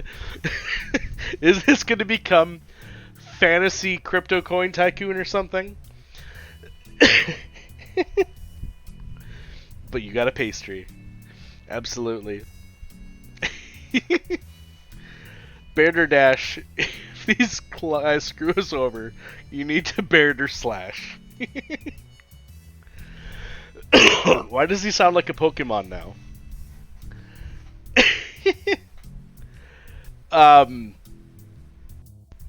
Anyway, so as I was explaining, what we all need to do is get each person to find 2 people to invest, and then they need to find 2 people, and then they need to find 2 people. It's trickle up economics. I don't know what the problem is here.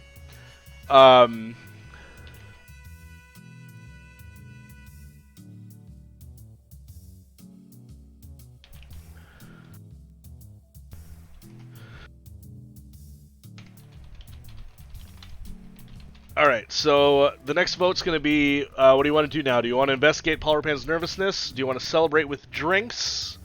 Leave the tavern? I did I mute again? No, I don't think I did. I was just quiet for a second.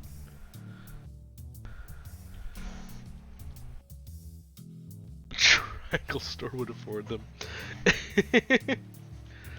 Oh,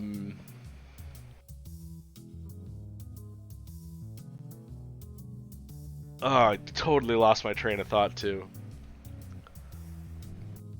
You know what's crazy though? It's already 9:30. I was planning on ending around 10:30.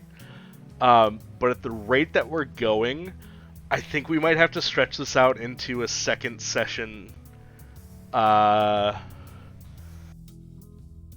Maybe sometime next month we do a part 2.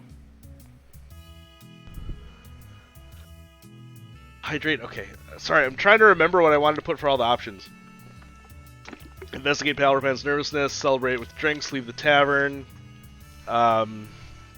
chat campaign blog. I wasn't planning on it, but we might have to. This is going really well. Thank you for the sound alert.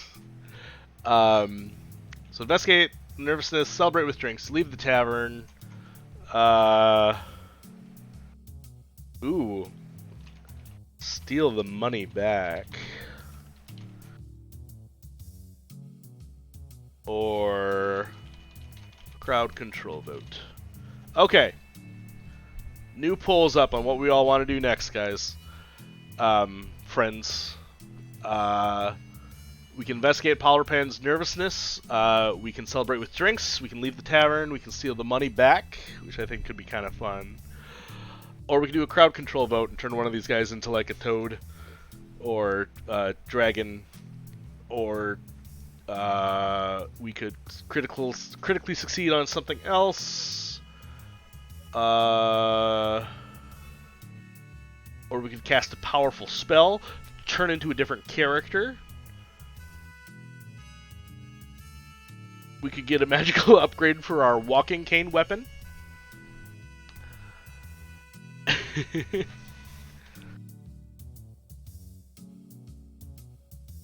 Or we could, if you really want to... Did I not hydrate? I thought I did. Oh, you did a second hydrate. That's why. Okay. My apologies.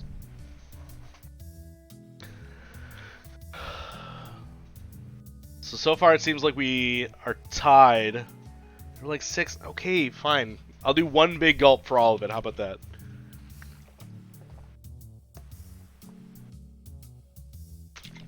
There. One big hydrate instead of 6 little ones. Ugh, stop it now. Now you're just trolling.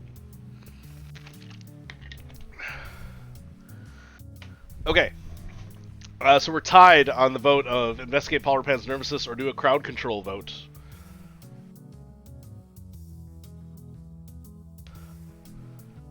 And I'm going to have to update the...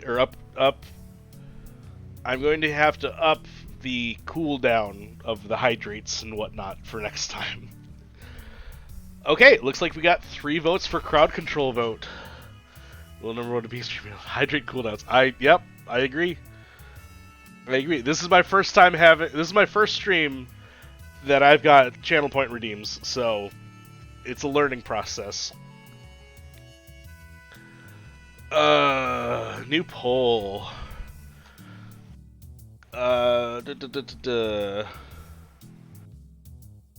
Crowd control vote.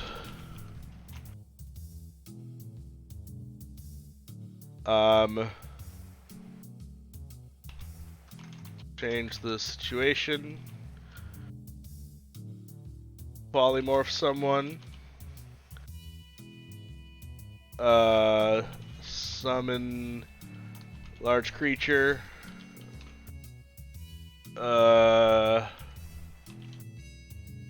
Crit roll, next roll. Or what's the other ones we got? Change character. Alright, we wanted to do a crowd control vote. Here are your crowd control options for the moment. You can change the situation, polymorph someone, summon a large creature, crit roll your next roll, or change your character. The streamer I follow learned it the hard way with dehydrate. Oh no, what's dehydrate? Do you have to like take a paper towel to your tongue or something? I'm gonna make it so dry for you. I don't know if anybody's ever seen that.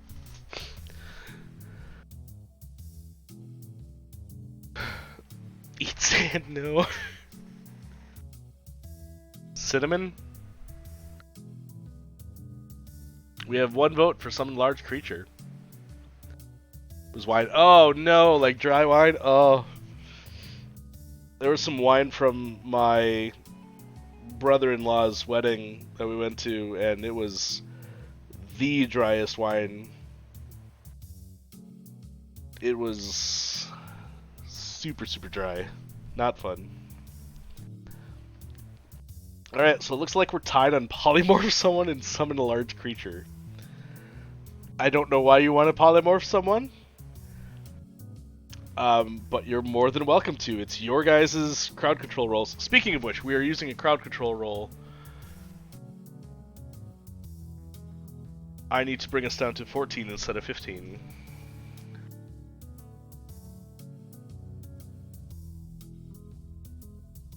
Please be a bear in a bowler hat.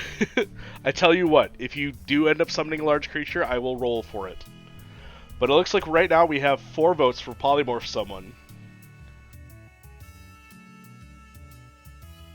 I don't know how I'm gonna remember all of this stuff for next session, by the way. I'm going to forget everything. I use it for cooking and not drinking, right. Alright, we've voted to polymorph someone. Chat, do we want to polymorph Palrapan or do we want to polymorph Vilas?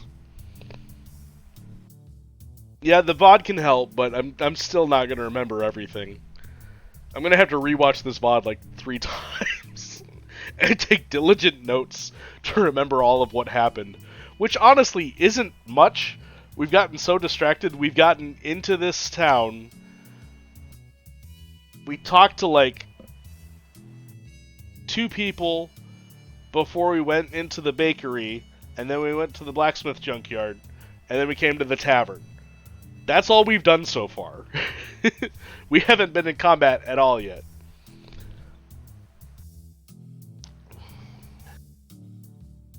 Oh no. Oh, Beepuff, that is so rough. Chat and chaos for CNC. Yeah, I love that. So normal D&D game. Yeah, I mean, like, pretty much. I feel like my in-person D&D games have a little bit more control than that. Oh, gotta stretch from under 7. Thank you. Okay, so chat, we need to decide on who we're gonna polymorph. Are we polymorphing Palrapan or Vilas? Because we only get to do one. Unless you want to spend another crowd control roll to polymorph both of them. But that means that you also have to vote on the polymorph as well. We can't polymorph ourselves, unfortunately. We can only polymorph an NPC.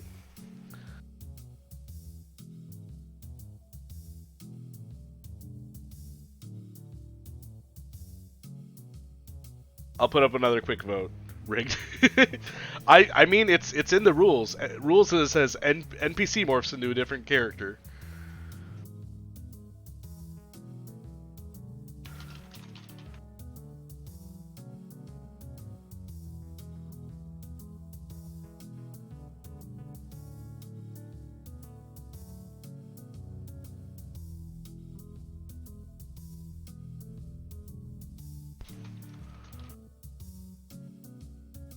Okay. New poll is up on who do we polymorph. Listen, I didn't make Vilas look like MJ. He already looked like MJ.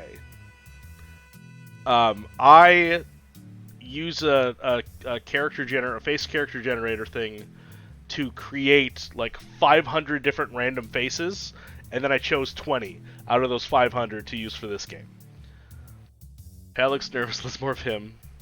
First time I DM'd, my friends decided to fight everyone in a tavern. Nice.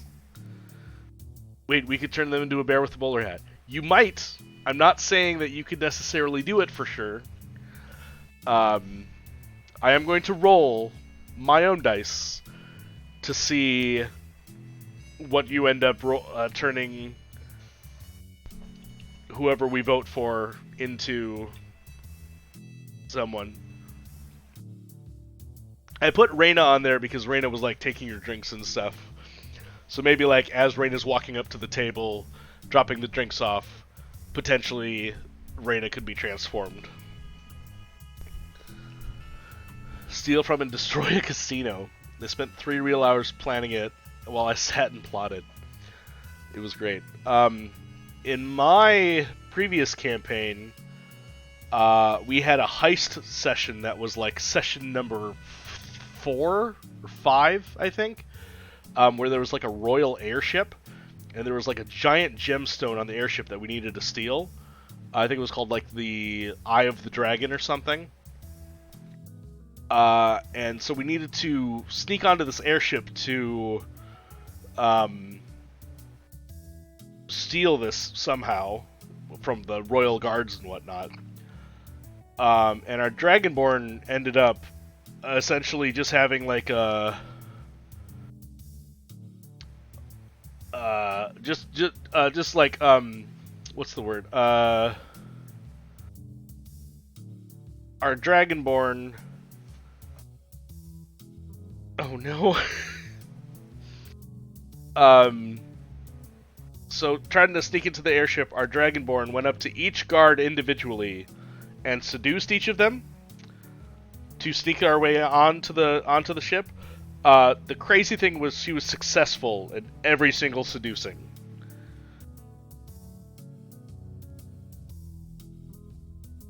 And basically tired out each of the guards after many successful rolls in a row, which I was astounded by. Orgy Stratbog, yeah. but it wasn't like an orgy, because it was just like one at a time. Like, she would take one, take it into like a storage room, bang his brains out, and then move on to the next guard and do the same thing, smash and dash. I think... Oh, gosh. I'm not going to touch that one, Ender. Smash and dash. But I tell you what, I've got emotes coming. I've got emotes that's like a little chibi me that's going to be fantastic when we get there. Anyway, we were choosing who to polymorph. I spaced on how that went. I'm going to view the results. Vilas! We had 3 votes for Vilas. So now I am going to roll to see what Vilas ends up polymorphing into. Keep in mind I don't have a graphic for whatever this is.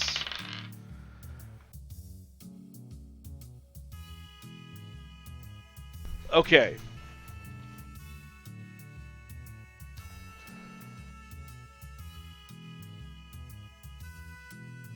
So Vilas has been polymorphed, been transformed through the chaotic magic of whatever the hell this is into an owlbear with a top hat. Not quite the bear you were hoping for, but close.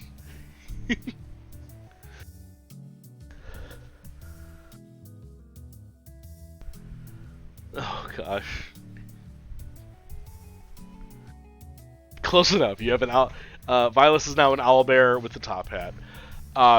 Seeing this, Palmerpan kind of freaks out. He is unable to contain his composure, and he's just like, Vilas, what's going on? And the owlbear just kind of looks at him and just goes, and just kind of like snaps at him. And Palmerpan goes, what? And he like falls out of his chair. And now he's like,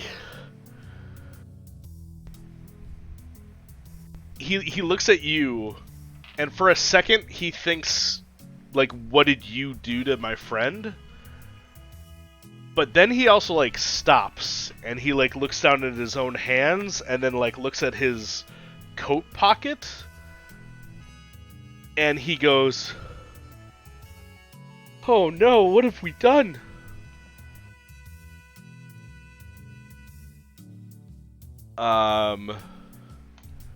And now we're gonna do a new poll. Let's gaslight him. Okay. What do next? Gaslight Palmerpan. Tell him the truth. Polymorph him as well.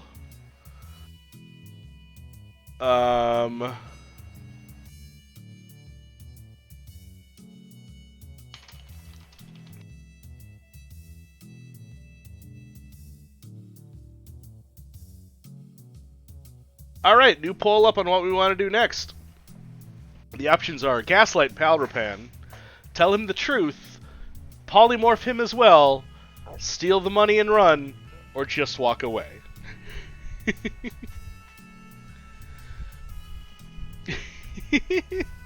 So we have one vote for gaslight Palmerpan.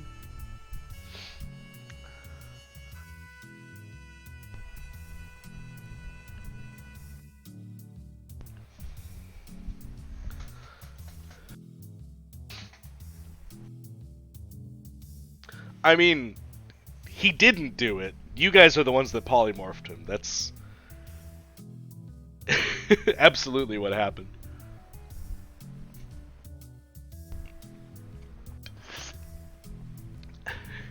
You have about a minute left to vote on it. No, he did it. Until we can fix it, Freddy Phillips is breaking into the wizard tower. See, B-Puff, you're thinking the long game. You got a plan for next session. When we do this next month. I honestly, I would be absolutely up for doing a part 2 of this if I can remember all that happened. I'll have to watch the VOD like the day before or something. Let's build an army of owlbears with hats. I can't guarantee every owlbear's gonna have a hat. Cannot guarantee that.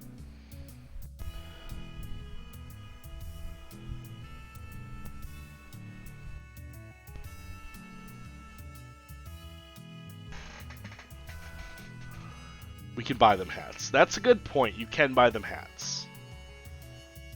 We're definitely going to need a part 2. And maybe a part 3 or 4, I don't know.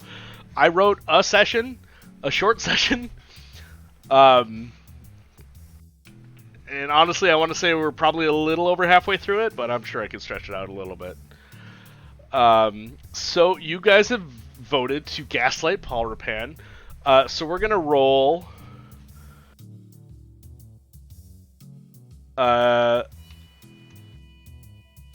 persuasion with advantage, and our persuasion bonus is a +3. We have advantage because he is already a little distraught. Here we go. Oh no! With advantage? That's a bad roll, guys. That's a 4 and a 3. +3 gets us a 7.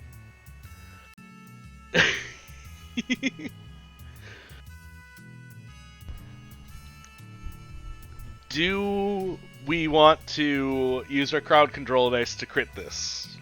Automatic crit. So far we have four votes for crit. So I'm going to say we probably want to do that. Okay. Don't you just love this game, how you can never, like, lose? Pay to win D&D. That's what this should have been all along, right? Pay to win D&D. Okay, so you're choosing to critically roll that hit instead. I've taken away one of the crowd control rolls remaining. We're now down to 13. I think the lowest we've been since like the beginning of this stream. We decide to gaslight Paul Rapan, and you say to him, "What did you do? What did you do to him?" And he... Gotcha, dragons. You say, what'd you do to him? Paul Rapan reaches into his coat and pulls out what appears to be like a bottle, a small bottle that has about half a potion left in it. He says, posture check, got it. He says, I've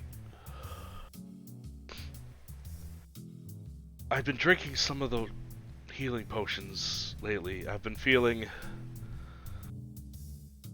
was feeling tired, and I was hoping that the healing potion would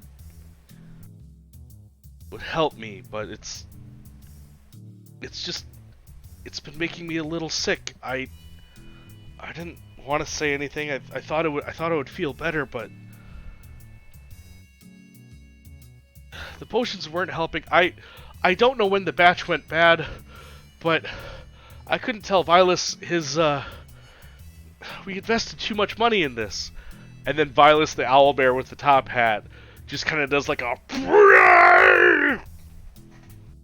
Paul Rabanne startles for a second, stepping back, and he says, I didn't mean for this to happen.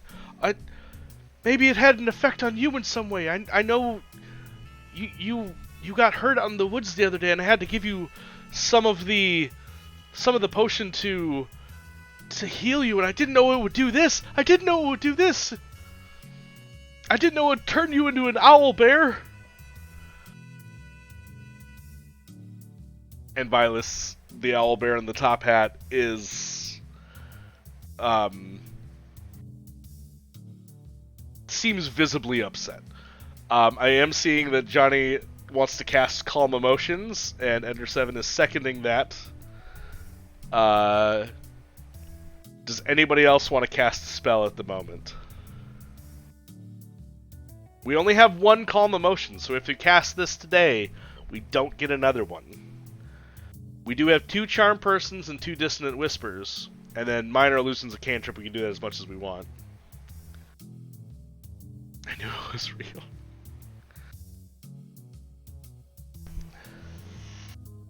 There's a hole in my shirt. Alright, we're gonna do a vote. I don't think Charm Person would work on a bear. Because it's technically a monster now?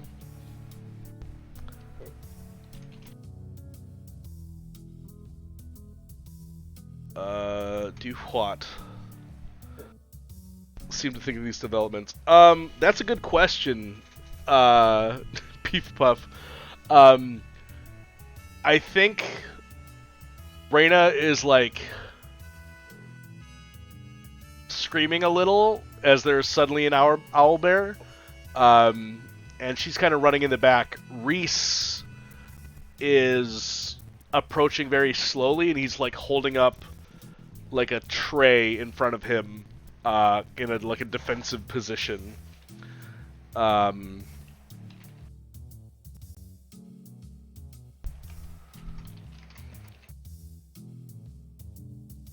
Yes, Calm Emotions. Take the money and run.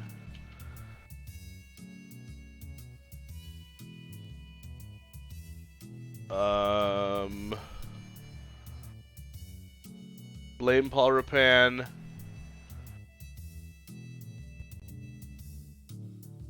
I don't know if Calm Emotions is AoE. I have to look that one up. I think it might be.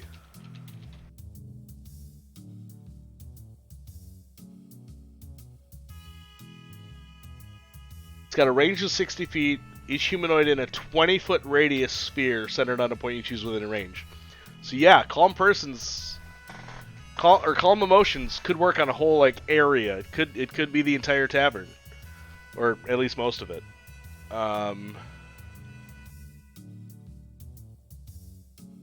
Cast Calm Emotions, take the money and run. Blame Paul Rabanne.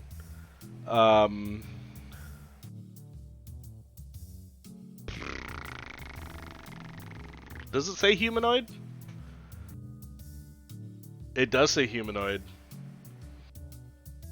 Group of people.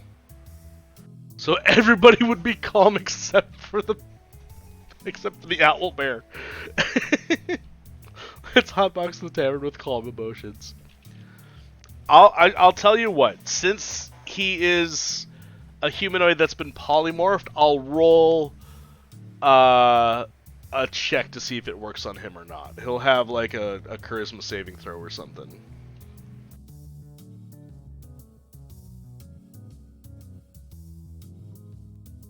Yes, it does say humanoid. Are owlbears humanoid? No. They are beasts, I believe. Double check. Owlbear 5e.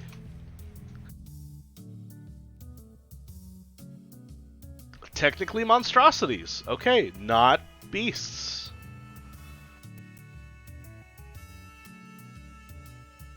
Gotta get all rules lawyery on it.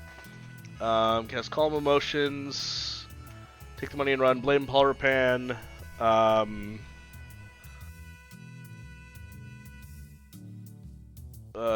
Diffuse situation. Crowd control vote. Let's just polymorph everybody. Alright, new poll is up on what we want to do, guys. We can cast Calm Emotions, we can take the money and run, we can blame Paul Rapan and try to, like, see if everybody will kind of gang up on him. We could try to diffuse the situation with, like, kind of like a persuasion roll or animal handling, maybe. Or we could do a crowd control and polymorph everybody, or one of the options is I change the current situation as it is, which could be good, could be bad, unsure. But yeah, if you turn everybody into owlbears, then there doesn't seem to be a problem anymore, does there? It's just a tavern full of owlbears.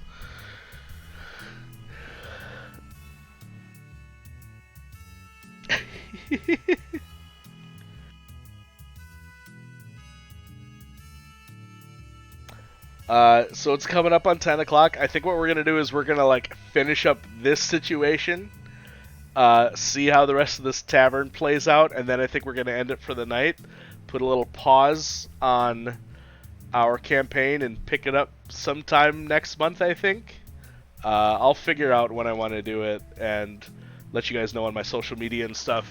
If you need to keep up on my social media to see when things are announced and whatnot, here are the links for you to Instagram and Twitter. I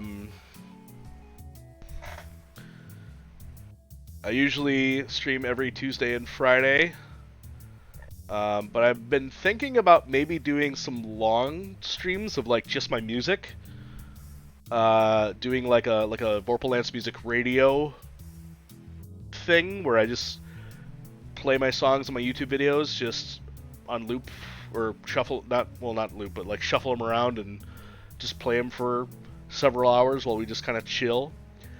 All right, looks like we want to cast our Calm Emotions spell. So within our character sheet,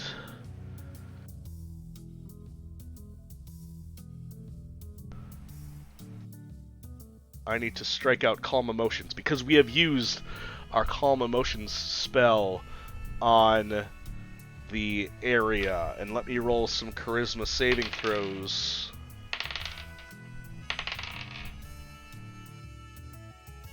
Okay.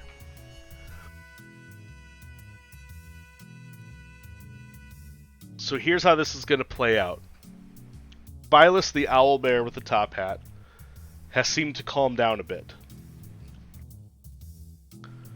Reese walking up seems to see this, like, he sees your body posture kind of just sitting there and chilling as you're casting this spell, and he's not as upset anymore. He's just kind of like puts his tray down and starts to walk back to the bar.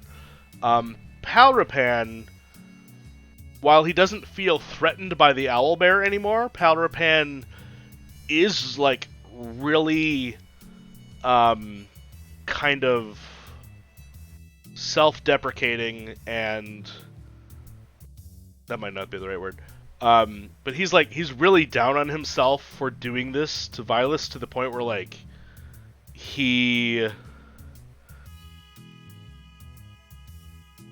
doesn't look all right. He's, like, kind of breathing heavy. He's, like, got his head, like, lowered. Because he's completely insistent that he did this to Vilas in the first place, because of the fact that he was keeping the secret that the healing potions that they had weren't working.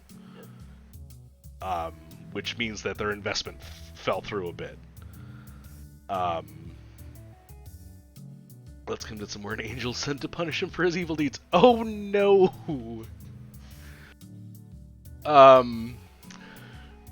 This was a lesson. Okay, so Johnny, you're just leaning into the gaslighting part of it, huh? Just really leaning into that. Minor illusion to Halo. Oh gosh. Okay. So new poll. How do we handle Paul Rapan? Gaslight, Angel, Halo. Everyone needs help in this town. I feel bad for this dude.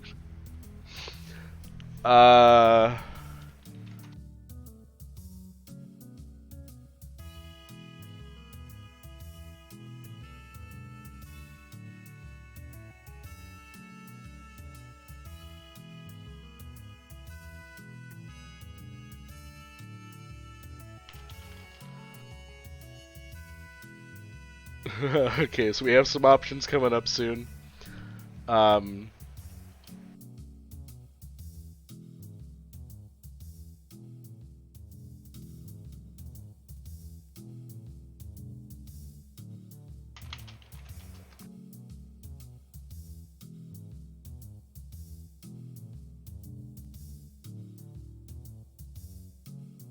Finger guns of support.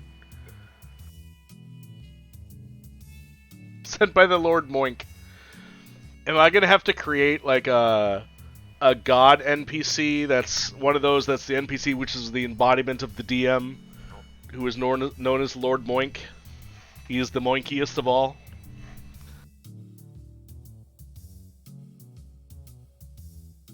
So we have one vote for not truth but hugs. The other options are gaslight the holy judgment, tell him the truth, not truth but hugs, take the money and run it, or walk away.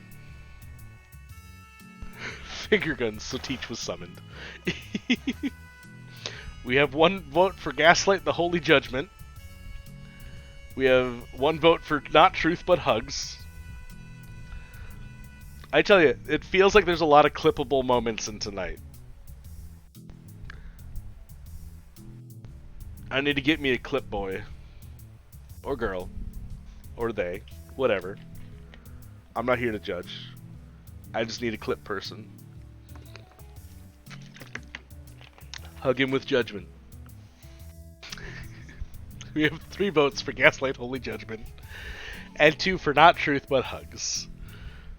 We have about 30 or 40 seconds left on the poll.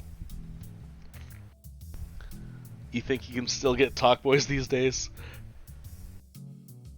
I mean, I did say clip boy, which for some reason I think of like a Game Boy, but it's a clipboard, so it's entirely like non-functional, except for like you could put paper on it and hold it there with the clip at the top.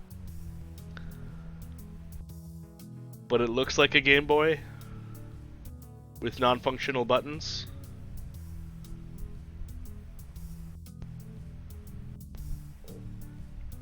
But yes, I haven't seen a Talk Boy in a long time.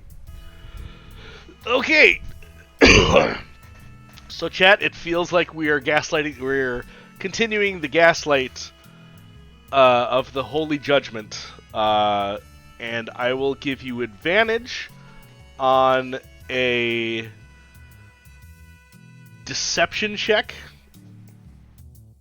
because I believe Ender7 suggested that we follow up with the minor illusion of creating a halo above our heads. Jeez. Okay, so we need to roll advantage deception. I'm gonna say no pluses for deception for Rex. So we're just gonna do a straight advantage roll.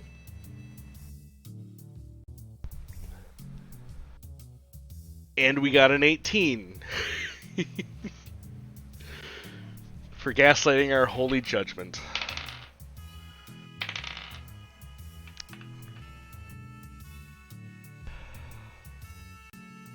So, we stand up. We stand up on the table, or we stand up from the table.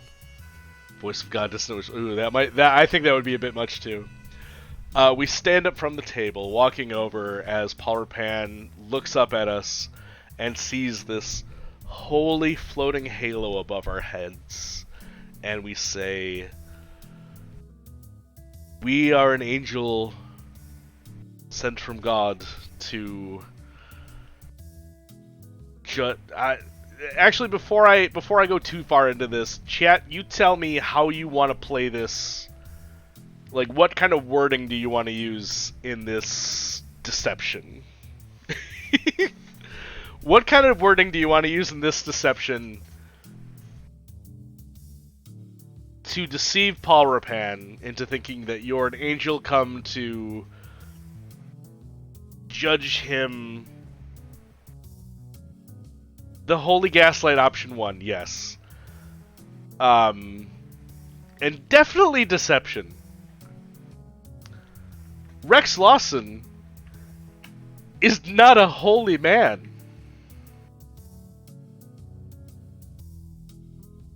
I don't see cleric anywhere on his character sheet. Hey, how you doing? So I'm God. Nice to meet you. Are you sure we like what you're doing? Real sure. Oh no. Ender got timed out for having too many caps. Time to change classes. Oh no. We don't have a cleric in the group of choices though. It's Rogue, Eldritch Knight, Conjuration Wizard, and Bard. Those are our 4 choices. You have committed crimes against alchemy. What say you in your defense?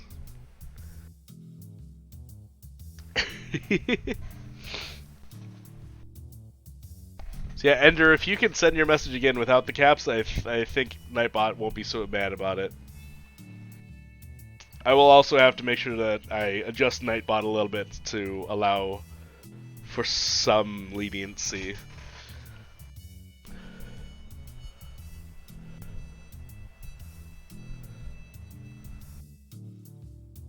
Should we be a religious zealot? Oh gosh. Okay, so just to kind of round up this,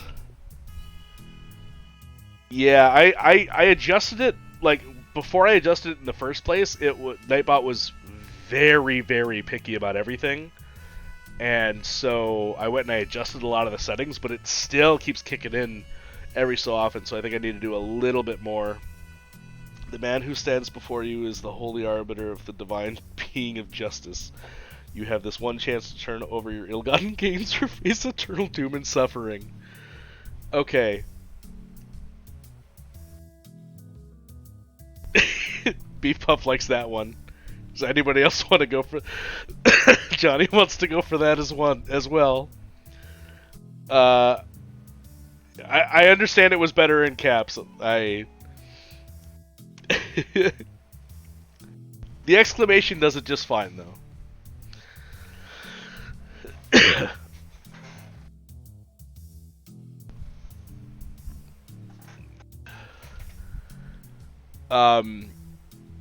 Do that one. Let's put the fear... Okay.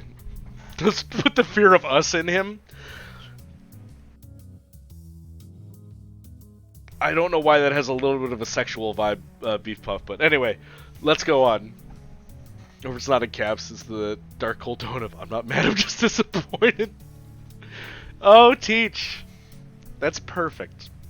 Anyway, going up to Palrapan, now with this glowing halo over you, with this holy judgment gaslight thing that we're continuing with, you say, the man who stands before you is the holy arbiter of the divine being of justice. By the way, you have sunglasses on this whole time. This is what your guy looks like as you have a halo over your head. Sunglasses and everything. Rex is the vessel. The man who stands before you is the holy arbiter of the divine being of justice. You have this one chance to turn over your ill-gotten gains or face eternal doom and suffering.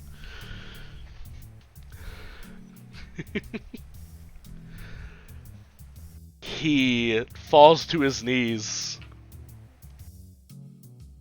and, like, just yells out, "Oh, please, Please, divine being, you must forgive me. I did not mean to lie to my friend. I did not mean to turn him into this abomination. And you simply say, you must turn from this life, from this type of lifestyle. Give up your ill-gotten gains. Take your friend and leave. And your friend will be restored. And you will have to build back your honor from the ground up. Right straight out of the 1970s. Paul Rapan does what you ask. And he... You know what? Let's do one more roll. I just want to see how it's going to play out. We're going to do a D20 deception. I just want to see like how much you can keep this. I can't think of the right word for it. How much you want to keep this going? Ooh, that's a 2. I feel like you guys are going to want to crit this one too, huh? We're going to crit it. I've got crit on copy paste. So if it's bad, we crit. Yeah, 2's not looking pretty good, but it feels like we're all gonna crit. Crit, no doubt. Yeah, okay. Okay, so we're gonna go down to 12 crowd control rolls left. Paul Rapan is like... I said crit before the roll even happened. Paul Rapan says, absolutely, we'll leave and I'll repent and... Say all our crits for gaslighting. I'll repent and give up this life and here, just take it. I don't need it anymore. He empties his pockets of his coat on the table and he grabs his friend Vilas, the owlbear with the top hat, who is currently just kind of like kind of gnawing at like one of his paws, just kind of like chewing a little bit and licking around. And Paul Rapan walks up and just kind of leads Vilas the owlbear out of the tavern. And in front of you is the 35 gold you left, another 25 gold on top of that, and like 2 or 3 healing potions that you know are defective. Profit, yes. So let's go to our inventory sheet.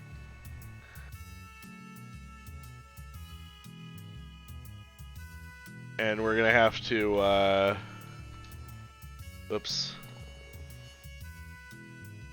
And we're gonna have to put, what did I say, an extra 25? So that'd be 60 gold total.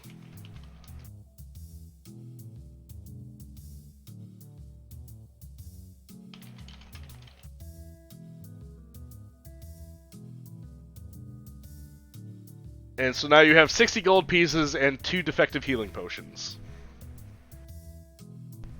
Yes, you came here to get the kid's toy. This was supposed to be a very small side quest. And it turned into this. And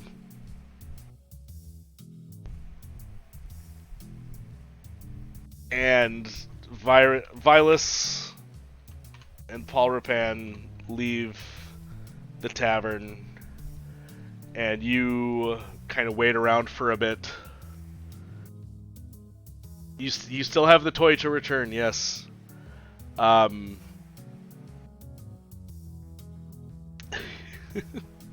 little money we could buy lots of kids' meals. Oh my gosh. You did in fact profit, yes. Okay, so the point at which you were like, give them all of our money, Question mark, question mark, question mark, profit. The question mark part was the part I wasn't ready for.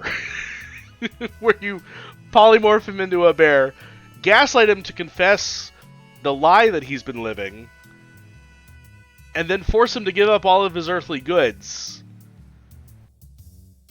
And leave with his owlbear friend, who will transform back after 24 hours. That was the question mark part of the give all of our money, question mark, and then profit. You guys are crazy. And that's how I met your mother. All in all, I think we won D&D. I think you did too. I mean, when you can basically crit roll everything, which I gotta say is a lot of fun. Just having the option to crit roll whatever you want. I think this is a good point at which to wind down our night. I think this was a very successful affiliate celebration. I had a ton of fun. I feel like you guys did too. Give them all our money, except you Gaslight Gatekeep Girl Boss. Step 3 profit. Absolutely beef buff. Great session 1, and hopefully next month we can come back for a session 2. Thank you, Teach. I need to hold on. I need to shout out Teach because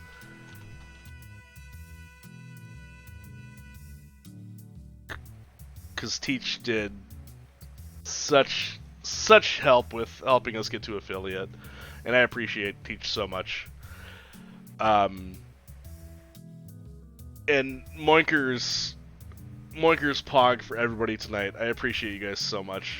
I feel so loved right now. Everything is fantastic and wonderful with all of you guys around, and I couldn't do it without you.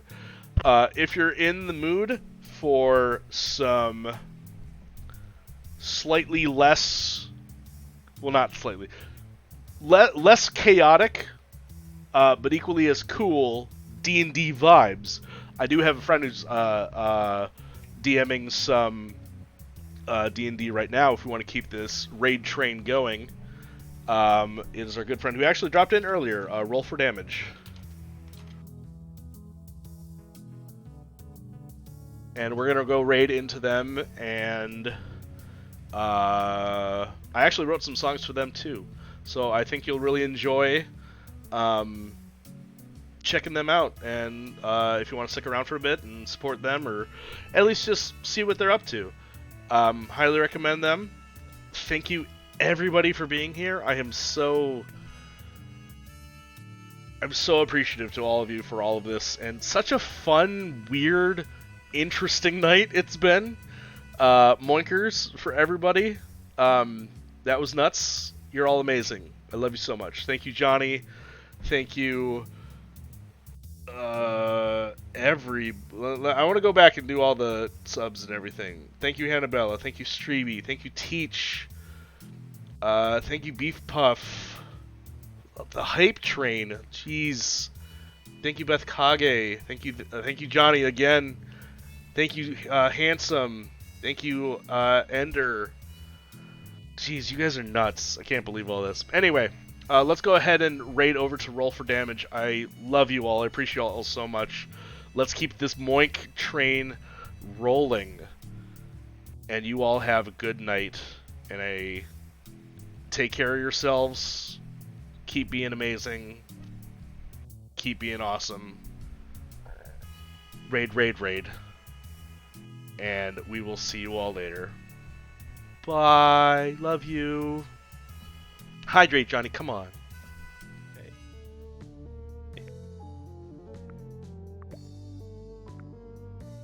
Expand bag. Yes, please.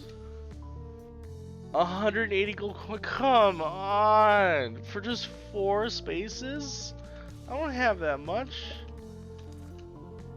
Ugh. You suck. What else can I buy? Ugh, you suck. What else can I buy? 10 gold? Or wait, no. So the silver, I think, is the lunar coins. And the gold is like regular money. Okay. That's just a book.